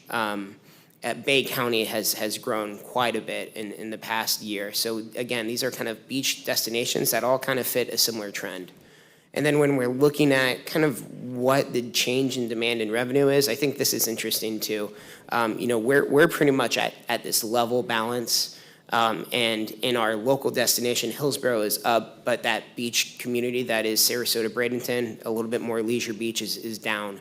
You look at Fort Myers, and I included Fort Myers and Naples in this slide as well as the last to kind of see where it's at. Fort Myers is still down in supply, demand, and revenue. Naples is coming back a little bit more. But overall, this is kind of a picture. So you can kind of see we're about level, whereas other parts of the state are doing a little bit worse than we are. Looking at some of our monthly data, like Brian said, we hit a record this year for our fiscal year at $98 million. In September, we collected $5.21 million, which was slightly above our collections in September. And we have this kind of interesting correlation or inverse relation going on where our hotel, Inland Hotel, is increasing their room rate. However, their occupancy is down this year, and the reverse is true of the beach destinations. Their occupancy is actually slightly up, but their rates have come down a little bit. And then looking ahead towards the future, we have about 3,200, a little bit more than that, rooms that are either under construction in their final planning stage or proposed. And this data comes from CoStar, which does their own surveying. What we see in the under construction section is 3 properties in Clearwater, 1 in Dunedin, and a couple others in Tarpon Springs and St. Petersburg. The ones that are kind of in the final planning stage, there's 4 properties that are in St. Petersburg, 1 in Madeira Beach, 1 in Largo, 1 in Tarpon Springs. And then from the 11 proposed properties, we have 5 of those in Clearwater, 2 in St. Pete, 2 in St. Pete Beach, another one in Madeira, another one in Tarpon Springs. So we're really seeing an interest of growth in all these different locations in our destination. And then looking at our vacation rental data for the month of September, this again follows a pretty similar trend to what we've seen, where our room rate is slightly higher. Our occupancy for our vacation rental data that's coming through Key Data is lower, but overall we have a pretty even number in terms of the average stay value, the number of guest check-ins, the average length of stay. Looking at our profile data, there's a lot of similarities in this data that I won't go over. We still see, our daily spend kind of lower than where it was, which is in line with that American Traveler Survey data I shared at the start of the presentation, where travel budgets are still a little bit tight. One thing I did find kind of interesting, when we look at our overnight visitor compared to our day trip visitor, the profile in terms of the demographics are a little bit different. So we see a younger overnight visitor. If you look at the top right, those are quadrants of generations. The bottom one being the millennial or younger, the middle being Gen X, and boomer or older being that top segment. So pay attention to that a little bit, as well as the average age. We're at about 45 years and a little bit of change there. When we look at our day tripper, that age goes up by about 5.5 years, and we have a much larger section of people that are in a baby boomer or older generation visiting as a day tripper. That's all I had. Do you guys have questions? Questions, anyone? Comments? All right, Eddie, well done. Madam Chair, if I could just add to Eddie's presentation, Eddie and Jason both did a great job at providing me bullets when I announced that we hit $98 million in TDT collection, and I neglected to go through any of those. So I've got 3 that I think I wanted to share with you that are very telling of the success of the destination. In 2023, we generated more than $1 billion in hotel revenue. That represents a $30 million increase from last year and a $200 million increase over 2019, with overall destination accommodations revenue surpassing $1.6 billion. So that includes additional motels, RVs, vacation rentals, and online. Additionally, we saw nearly 6 million hotel rooms occupied, during the fiscal year. This represents an increase of more than 100,000 rooms from 2022 and nearly 220,000 room increase from 2019. And then last, the total bed tax collection generated of $98 million is $3 million over 2022. So just wanted to put that out there and make sure you're aware of those. Those are great stats, and I hope you share those in your communities. Okay, Madam next. Chair, will you email those please to us so we can share them? Thank you very much. Next, we have Brian Lowak, who's going to give us his CEO update. Brian? Thank you, Madam Chair. I'd like to start off with our monthly emergency dune restoration update. As of today, 3 of the beaches are complete. Those include Paso Grill, Sunset Beach, and Upham Beach. Those beaches are reopened. I want to remind everyone, stay off the dunes. In progress currently, we've got Bel Air Beach, Indian Rocks Beach, both on the north and southern portions of Indian Rocks. Those are scheduled to be complete December 3rd. And under in the planning stages right now, we've got Indian Shores and Madeira Beach. So we've been putting out, Kelly over in Public Works Communications, as well as our team on our site. We've been communicating out every Friday, I believe it is, updates to the cities and our partners and residents on where we are with that emergency project. If you ever have any questions, please contact me. I likely will not know the answer, but I know someone who does. Any questions on that? Commissioner Moore? Some comments. Appreciate the county stepping up and taking the actions we've talked over the last couple of meetings. Brian, you know I've reached out to you, and there has been breakdown in communication. And the county only has so many people that can deal with this, I understand. But I do have owners in properties in St. Pete Beach and also Indian Rocks Beach that their properties are being impacted and they don't have the communication from the city directly to these properties. They're trying to deal with guests that are here now, deal with guests that are coming for Thanksgiving, deal with guests that are going into the future, and they don't know what to tell them. I mean, if it's a dune in front of their property that they have absolutely no beach access, and it's not going to be completed until December 29th, should they just shut their doors? I mean, how are they going to communicate this to their guests when they really don't have a more up-to-date line of communication? My information coming back from the county side of things, and you and I have talked, is that, well, that's the city's responsibility.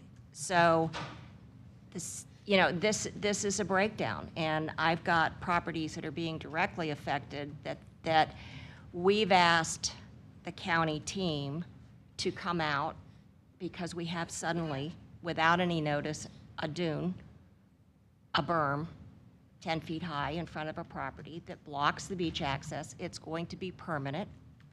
Property was never notified that it was going to be permanent. And it ends right at Upham Beach. So you have Upham Beach that's totally open, and suddenly you have a berm that's this high that covers 3 condo buildings. I'm only speaking for the one that I manage.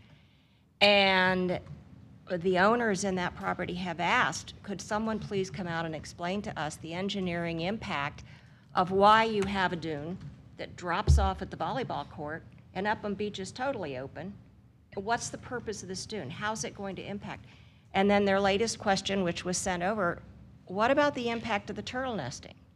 Did anybody have communication with that factor that we've all been impacted by in terms of turtle lighting and you know, maintaining the beaches and being very respectful of that, and suddenly we have a dune that will prevent the turtles from being there anyway. So we've asked for someone to come out and speak. We're not getting anywhere. And you know, I'm just one of many, and I know that the county has heard this. So I share that as major concern, and I appreciate your input. Duly noted. Chuck, did you have?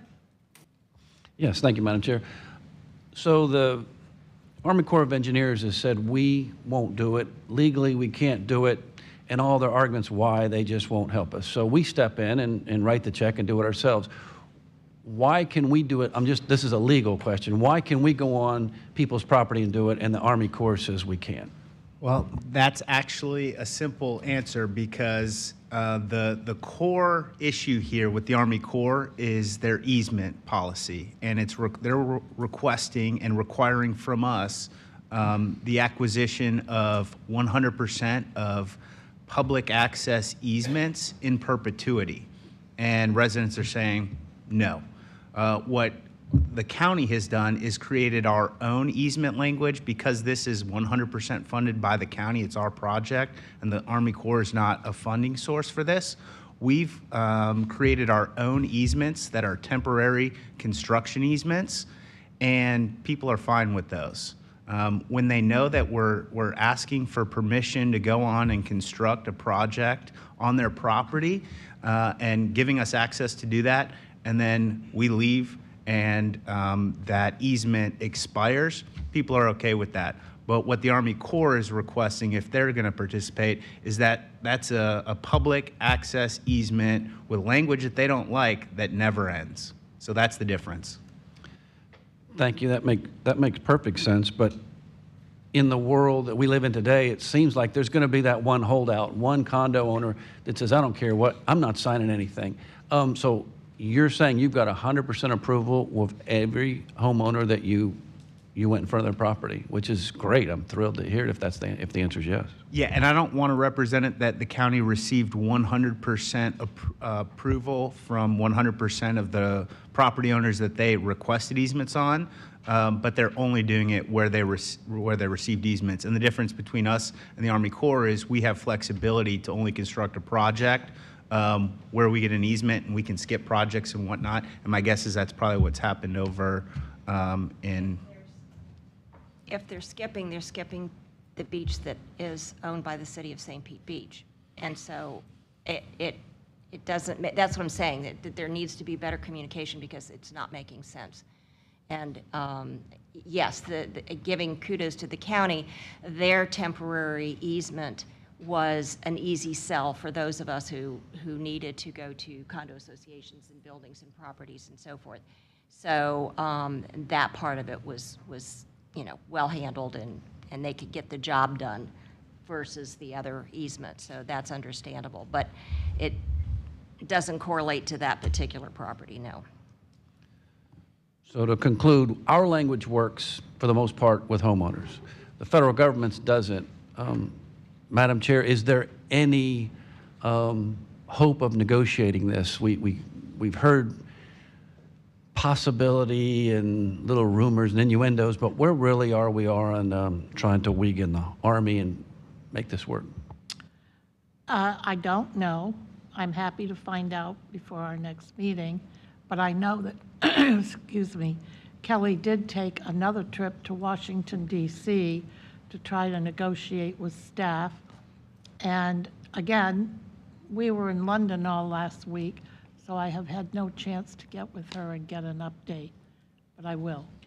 Thank you. I will just add for you, Chuck, that there are multiple paths being worked by both county staff as well as our consultants and folks helping us with this.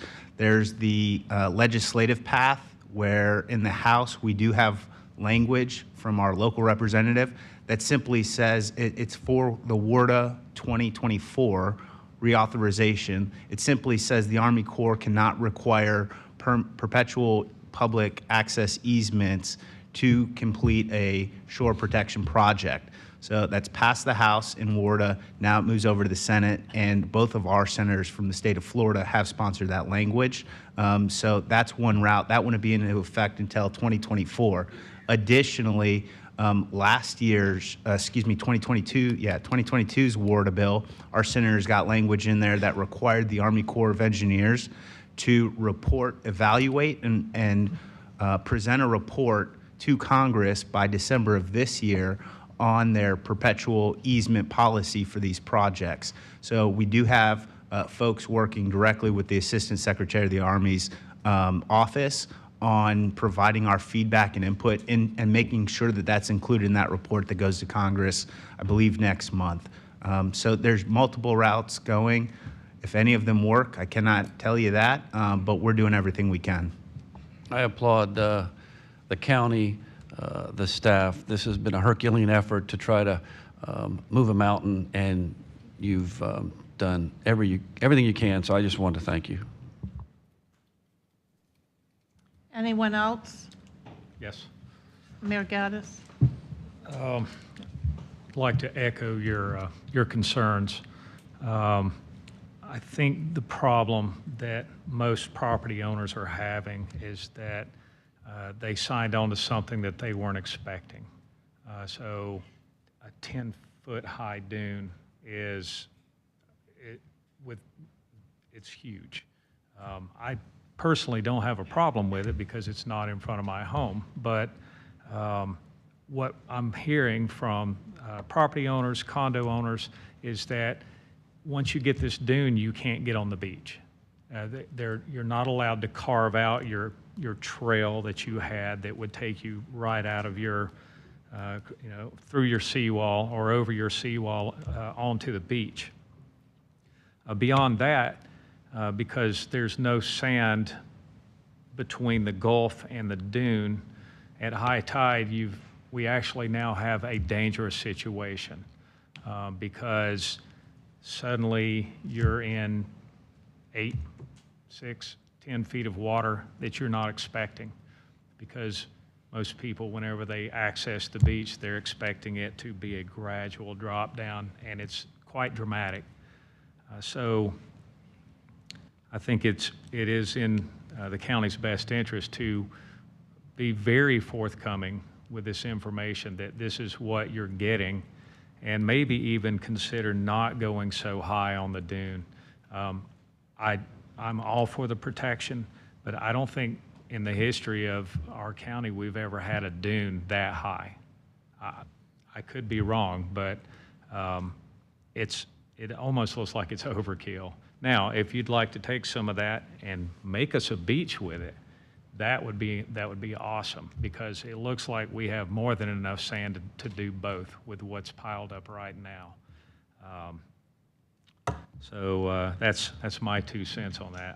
I will continue to applaud the county for doing what they've done. I think it was a bold move to step up, and everyone is truly grateful.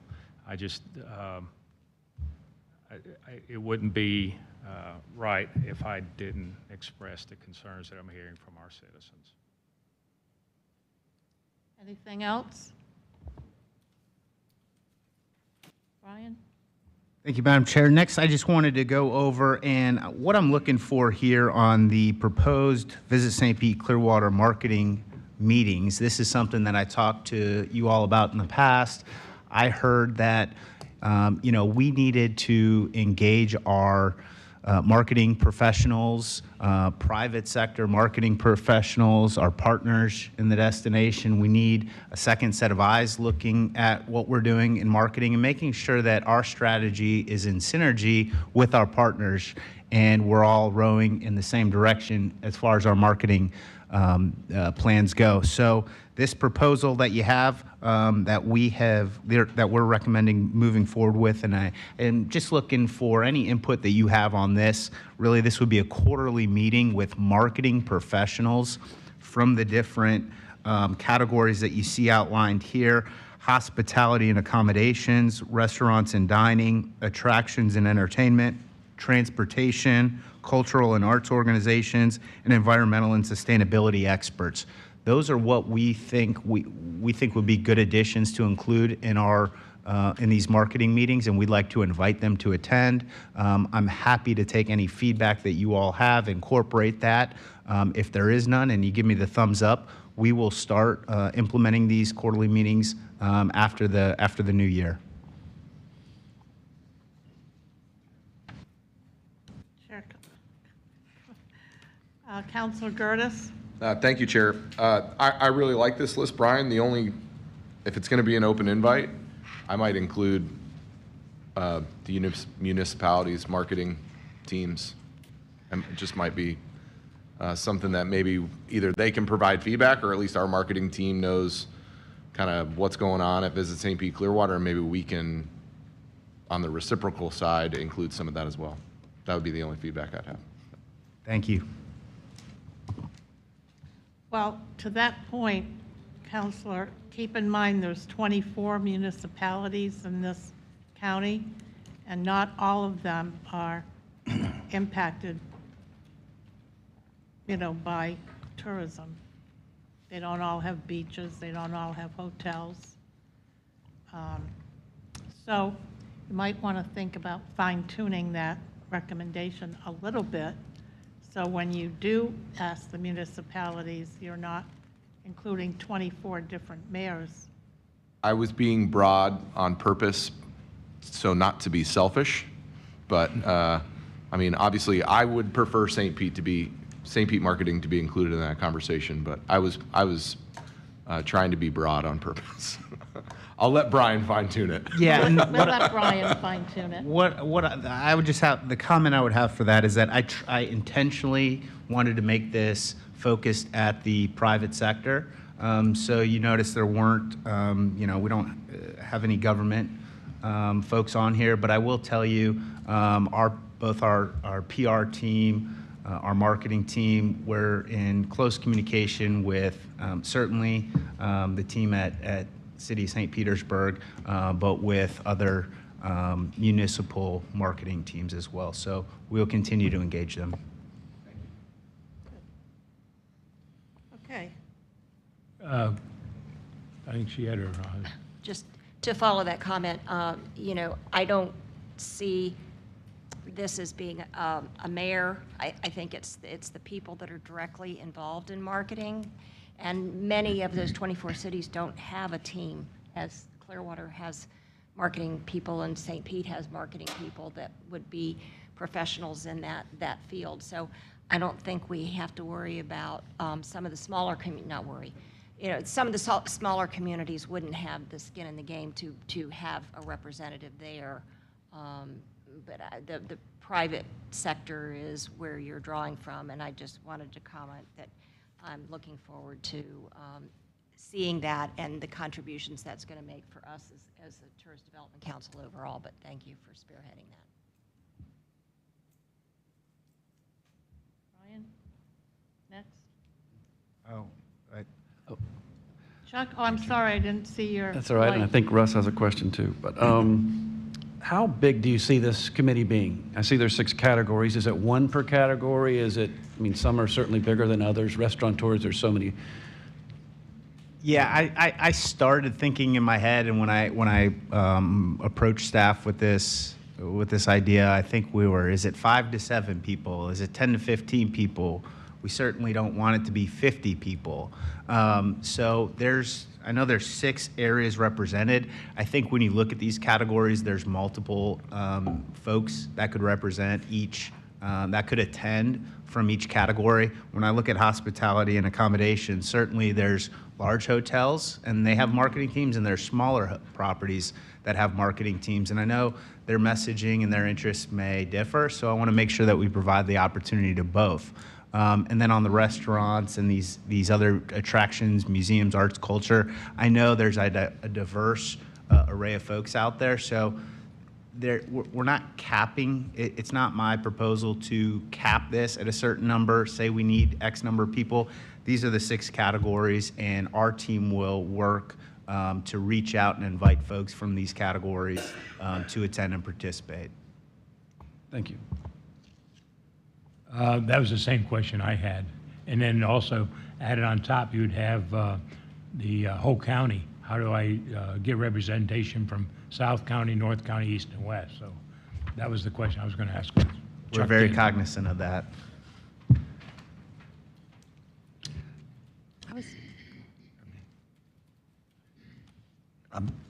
Brian, would there be any influence from Visit Florida with this, to thinking of synergy of what the activities of Visit Florida is, to make sure that our marketing is recognizing what's being done on the state level?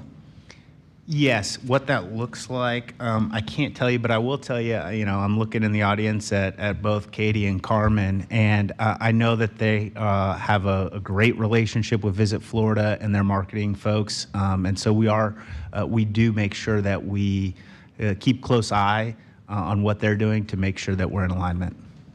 Thank you. Yes, sir. I was just going to say, being very close with the city of Clearwater and the private sector, that they are going to be very encouraged to be part of these conversations. So thank you for that. Yes, and Brian and I have had those conversations offline about Clearwater. There's always been, and there continues to be, a thought that Clearwater has kind of been the stepchild when it comes to advertising and marketing, and that needs to be beefed up. And I had that conversation with Brian. I think our city manager did also. So just FYI. Thank you. Okay. Thank you. I hear that we're moving forward with the marketing meetings. Thank you very much for your input on that.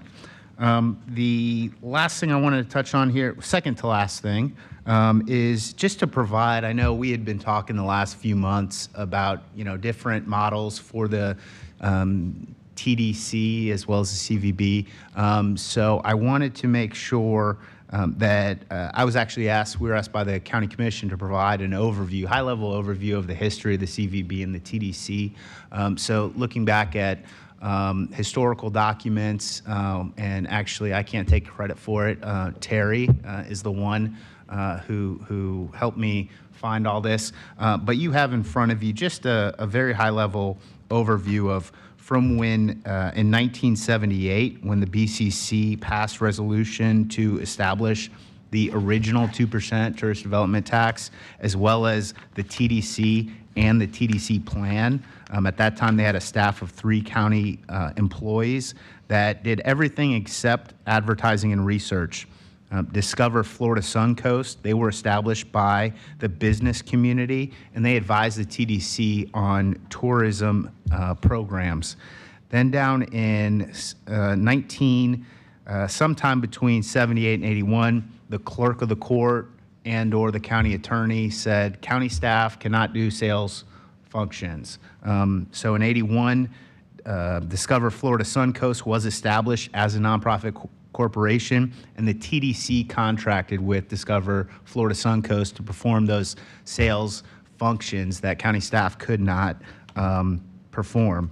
Then in 96, either the laws were changed or there was a different interpretation of the laws, and the TDC directed the CVB to put together a proposal and an analysis of what an organizational structure for the operations would look like based on the guidance they received that county staff can in fact perform sales functions. In 98, the TDC and BCC approved that CVB restructuring plan, and they brought the Film Commission, which was housed over as part of the city of Clearwater, and DFS staff into the county. DFS was dissolved, and since 1998, the organization has not received any substantial organizational change. So I know Russ to my right, he doesn't need to get that overview, but for some who haven't, who are newer to the TDC, I think it's important to kind of show high level how we started, where we've been, where we're at now. In addition to that, last month, we did have a few comments about the structure of this organization. So I wanted to make sure that we had the opportunity here as a board today. I've talked to many of you individually, and I know your thoughts and where you are on some of these things. But as a board, I wanted to make sure that we had that discussion. It was intended that this meeting would only take about an hour, and then we'd have additional time to talk about this. But looking at the clock, we've still got 45 minutes, and I want to provide that opportunity now to have that open dialogue with everyone on the TDC on the direction we move forward. I think the comments that some of the reasons that have been discussed as far as maybe maybe other DMOs are going in this direction. This is the industry practice to go a private-public model. I would suggest, because everyone else is doing it, is not a reason why I would want to do something with our organization. Having said that, it does create another reason was enhanced collaboration. So I think we just talked about our marketing committee meetings and bringing in folks to collaborate on what we do marketing. That's what I'm proposing to address that enhanced collaboration, and we'll continue to do so. Additionally, on increased funding opportunities, earlier in this meeting we talked about $98 million in tourist development tax collections in fiscal year 2023, highest ever, almost $100 million. We've got the funding. It's up to me to unlock that funding as far as additional funding that we may not have in our budget, but is available to us. I'm working on doing that. And then access to private sector expertise. We do contract, our largest contract for our largest portion of our operation, which is advertising and marketing. We do contract that out to the private sector. Additionally, we will be, the reason the marketing committee is geared towards the private sector and not public sector is because I want to tap into that private sector expertise. So we're doing that. On the flexibility and agility, again, there are sometimes the private sector can move quicker than the public sector. Most times they can. But I'm exploring, and I have found solutions to that. When we talk about hiring folks, I know some of these positions have been open for some time, but we're getting those filled, and we're able to increase the compensation for those. I think on our last VP, from the time I offered the position to the time HR approved everything was a total of 1 day. So we're working on that. There's ways to get there, and our HR and our workforce relations and the support of county administration has gotten behind me, and we're doing those things. And then the last thing is on the increased compensation. We're out right now looking for some VP positions, and are there candidates that won't come here because of what we pay? The answer to that's yes. I will tell you that I think that's completely fine. We have one of the best products that we're selling. We have one of the best destinations in the world as far as quality of life to live in. So I think that with our healthy revenue that we have in the tourist development tax, as well as our destination and our team and our tourist development council, as well as our board of county commissions, this is an extremely attractive place to work, and I'm confident that we're going to be able to attract and retain top-notch quality to represent the Visit St. Pete destination. So I wanted to put this all out there, have this conversation, and from my perspective as the president and CEO, I want to always be moving this organization forward and looking for opportunities to improve, and you have my commitment that we're going to do that. So I think we can accomplish what we're looking to accomplish under our current model today, but I'm going to continue to explore every model under the sun, whether it's what they have at a private, a public-private, a hybrid, something that we haven't even thought of yet. I'll continue to explore those. I will be meeting with CEOs from DMOs throughout the state that have different models than we are, and I'm going to pick their brain. I'm going to learn from, some of them have transitioned from a public to a private. In fact, many of them have. I want to see what benefits they gained, what they learned, if they did it again, what they would do differently. So I'm going to continue to engage in those discussions, and me saying that the structure of our organization in today, how it is working. I could change my tune on this in 5 months from now, but today I'm confident where we're at, and that's why, and I just wanted to put that out there. So, with all that said, Brian, thank you for bringing that up. However, what I would like to see us do, and now we are quickly running out of time, number one. Number two, I don't know that all of you have had an opportunity to have discussions about what a different governance structure could do for the TDC. And while it absolutely is working and the dollars significantly show that it is, I, for one, have never been afraid of change. And what I would like to respectfully request is that we have an opportunity, maybe at the board meeting in December, which hopefully we are having one, right? Yes, ma'am. Will be a happy occasion. Yeah, I because was going to say, not to interrupt, but I was hoping we would cancel that, given the fact it's 5 days before Christmas, but that's okay. Well, I disagree. I think we have a lot to work on, and I would like the opportunity to invite a gentleman who just is across the bay and runs the Visit Tampa Bay organization. They work under a different model. And the reason why I'm asking for this opportunity is because while we were in London at the Florida dinner, I sat right across the table from Dana Young. You probably all know that name. She was appointed to visit Florida. I don't remember if it was under Rick Scott or it wasn't under DeSantis, I know that. But nevertheless, she's highly respected in the industry, and she said to me, I didn't bring it up, I understand that your TDC is having conversations about the private-public model.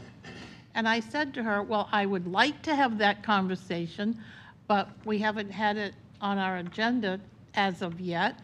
And I think there's some reluctance from some of the members to move in that way.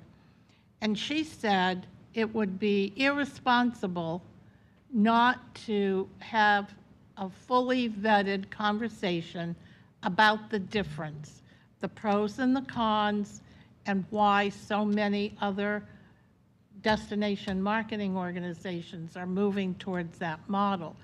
And I agree with her. I don't think as a board we've had an opportunity to fully vet the idea and learn about the pros and cons, but I think we have a responsibility to at least be educated about it, since so many other of our organizations are moving in that direction. And that's all I'd like to do. And I had wanted to, it's kind of funny how she said it. I had thought that Roger Dow, I think a lot of you know who he is and what he has represented, would be an excellent person to come and talk to us, and she quickly said, oh, forget about Roger. He's a has-been. That was then and this is now. And it kind of made me feel like, well, okay, well, I am too soon to be a has-been, but that doesn't mean you don't have good ideas. Okay, I'm just digressing. Anyways, so I said, well, who would you suggest that we have come talk to us? And she said, well, Santiago's right across the bay. How about you invite him to just come and chat with us about it? So I have had no conversations with Santiago about it. I will leave that up to Brian if he so chooses to move in that direction. But that's what I would like to see, that at least you become educated about the opportunity. Yes, Mayor. So I sat right next to Dana. You were across. We were honored to be sitting at the head table next to her. And, you know, her comments were very interesting, and I'm kind of in the middle on this. I'd like to get educated and see. I'm not saying I'm pro or against, but her comment was interesting. She said, even if you don't do it now, within 5 years, you're going to do it because it's the best way to go, which opened my eyes a little bit. Well, the other part that she said, to finish that sentence, because if you don't do it, you will not be able to be competitive in the worldwide market. And that really blew my mind, considering how big the world really is. Well, and as far as the other gentleman, I think she was also talking about he was about one step out the door retiring, so that it might be better to bring in Santiago instead of him. That was exactly her But so point. I'm for. I have to leave in a couple of minutes. I'm doing the Great American Teach-In with my grandson and granddaughter starting at noon. So, but I just wanted to say that before I leave. And I think it's important to talk about it, and let's just see what everybody thinks. So thank you. Thank I have to you. go. Doreen, did you? So, thank you for your comments and the lead into this. And from the perspective of having been on the board several years ago, off, back on again, I always, in the past, was thinking along the lines of we need to grow into being something other than what we were. And we've seen of recent that we were bogged down in the whole administrative, how do we get things done? The wheels were getting, we couldn't get the employees hired. But I'm very encouraged by the model as it's been tweaked. Our cooperation with the whole team, we've got a great group of people.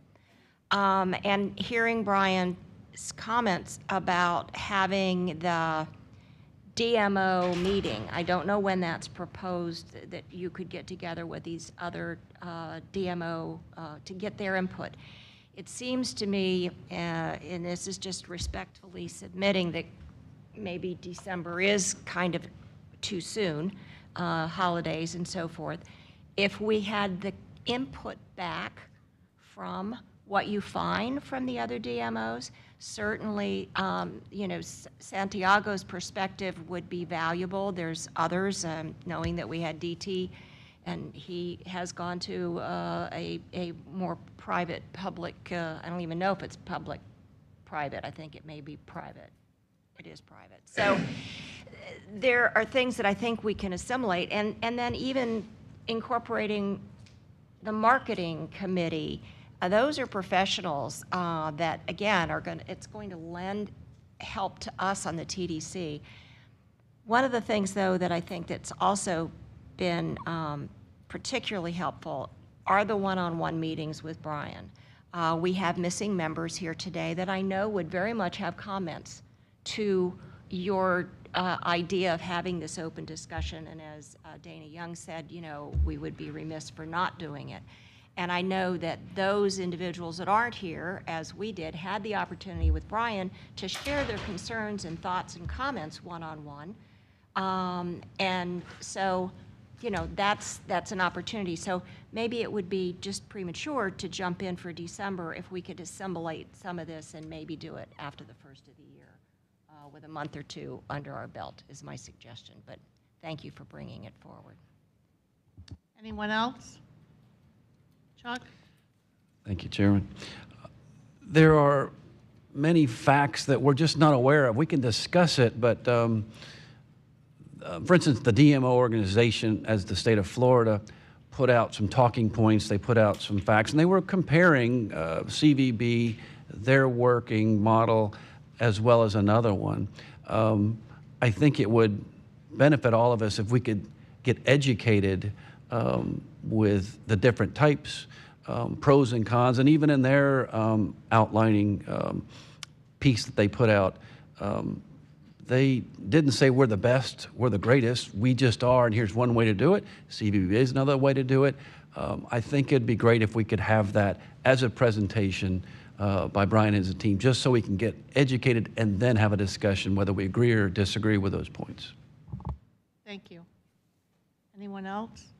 Russ? I agree with what's been said by Doreen and Chuck, and I think it's the right way to go on it. I appreciate you, Brian, coming up with the history and everything of it. I think that's another great step to see where we are and to point out that we haven't reviewed it since '98.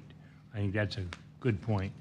I think also if we could and this package you're putting together at some future meeting and everything is to do a review on the 6 pennies that we have and what the pennies can be used for and how we're doing it, just like with baseball coming up and all there's restrictions on how you do things on those pennies, beach restoration and all that. I think that would be another piece to put in this also. So I agree with what's been said on this side of the table. Trish? I also agree. I think we need some time to assess and understand all of the pros and the cons. So I agree. Mayor Gaddis? Any organization has room for improvement. What we're doing is awesome, but there's always a possibility that it could be better, and if it is, we owe it to our community to at least listen and learn. Commissioner Gertis? Thank you. Yeah, I agree with comments made prior. My reasoning's probably a little bit different. I'd like to see what this organization looks like at full strength. I think we're real close to doing that. And so it aligns with the timing of what everybody is talking about. But my reasoning is I'd like to see all of our positions filled, which I know we're close to doing. And I'd like to see, Brian at the head of that ship for a period of time and view what that looks like before. I'm certainly open to the discussion, but before making a change, I want to know what that looks like before we were to make a change. Thank you, Chair. You're welcome. Anyone else want to weigh in? Clyde? I agree with what's been said. Thank you. Okay.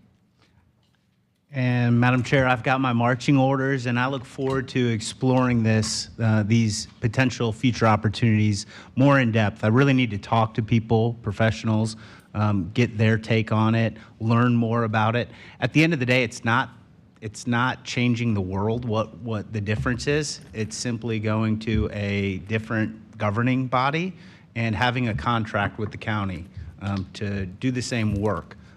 So it's not earth-shattering, but there are some subtle differences there that I need to understand. Additionally, as far as having people present, I want to make sure that I discuss that with them prior to inviting them over. I want to make sure that they're comfortable with that, and we've got the right people speaking. So I'll continue to work on this, and I can't wait to improve the organization to even higher heights than we are today. Thank you. Okay. Well, if there's nothing else for the... Madam Chair, I would be remiss if I let you get out of here without patting you on the shoulder, because for those of you that don't know, congratulations is in order for two of our own. Our chair sitting to my left, Chair Janet Long, as well as Oliver Kugler, our community relations manager. On Monday evening, they were recognized at Skull Tampa Bay's annual Salute to Tourism dinner for their contributions to tourism. So please join me in congratulating the chair and Oliver. Thank you. And then the last two things I have is we talked about December meeting. We will keep a light agenda. It'll be quick, but at the end of that, make sure you come hungry. We will be having a holiday feast at the conclusion of our meeting here in the Palm Room. And then last, I want to make sure to put a plug in. Tomorrow is our marketing co-op webinar. So for our partners, they received an email on November 6th notifying them of this webinar and different opportunities. Tomorrow's webinar, it's 2 o'clock. You should have the Zoom link if you're a partner and you want to participate. There's over, I believe it's 200 opportunities to partner with us on co-ops. It's from hotels, properties, arts, culture, local, domestic, all sorts of opportunities. We're excited about them. I know you will be. Tomorrow's a webinar, and November 30th is when you log on, and you got to log on quick because those co-ops go fast, especially the most popular ones. So we look forward to having you on there, and thank you very much. That it? Yes, ma'am. Okay. Well, then, without further ado, I wish everyone a very happy and glorious Thanksgiving. Oh, okay, go ahead, Commissioner Gertis. Sorry, thank you. I attended the Hanukkah at the Pelican this past weekend, and I just wanted to, and got to spend some time with some of the team members. I just wanted to thank everybody for all their hard work from VSPC. It was an awesome event. Thank you to the Pelican, and I just thought Brian and the team did a great job of both being out there and the setup. I just thought it was first class all around. So I just wanted to say a big thank you for me. Thank you, Madam Chair. You're welcome. And Yes. if I could, thank you very much. Two things. In the conversations about the TDC and the county and all the things that we've just discussed and moving forward, one of the things that came to mind is that we heard our county administrator talk about Creative Pinellas, funding for the arts and culture, and the adoption of our cultural plan. And that's, of course, over the course of the next, I don't know, year. And that cultural plan is so very important with those answers to be able to determine how we're going to be able to increase and fund our arts and culture, which is such an integral part of what we're marketing Pinellas County, in addition to all the other great things we have to offer. So I did want to dovetail that, as that's going to be a good component, obviously down the road, to be able to give us a roadmap. Secondly, I was remiss in not having mentioned earlier that we just had, for Creative Pinellas, our arts annual gala on Thursday evening at the gallery, and it was attended by close to, I think, 500 people Thursday evening, and I know you all were traveling and couldn't be there, but it was wonderful. The vibrancy, the excitement, how it's grown. We're back to what we were in 2019 in terms of being able to build on that. And then it was followed on Saturday by an arts festival, so to speak, and there were food trucks, and there were, I don't know, 55 different arts and crafts booths on the grounds. The botanical gardens, the Heritage Village were all open. I had some friends in from England, and so we went to both. But that was really well attended, and of that, there were, I believe, close to 800 of the 3,000 people who were there on Saturday coming through all of this. There were about 700 or 800 people who actually went into the gallery because they were attending this other part of it. So that, I think, is a huge plus, and pointing out how things are growing and going forward. And I know Barbara's here, and she is retiring, and we're diligently on track for search selection for a new CEO in 2024, January. So we appreciate all that Barbara's done. I know she'll probably also be here at our December meeting too, but thank you for that opportunity. Madam Chair, last thing, one person who won't be at the December 20th meeting is the gentleman 2 seats to my left, Michael Zoss. And please, I want to take this opportunity to thank him for not only all of his work on the Tourist Development Council with the CVB, advising them, but also I've had the opportunity to work with Michael during my 11 years here in Pinellas County government, and he's a consummate professional. And he will be, this is his last meeting, so I want to recognize Michael for all his contributions to the residents of Pinellas County and tourism.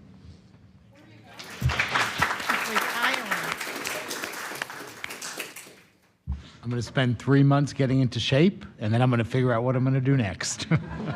But thank you. Thank you. We're not firing him, he's retiring. Just, You guys have the good fortune, actually, of the new lawyer that's going to be appointed to this is Amanda Coffey. She was at the joint meeting. I introduced her briefly. She and I have been intensely cross-training for years, so she's going to hit the ground running. I think you guys are going to be very pleasantly surprised. She's an awesome lawyer, very smart, very easy to work with, so you guys are going to be in very good hands. good. And continued success. Let me know when you figure out what you're doing. All right, everyone, with that said, then we are adjourned.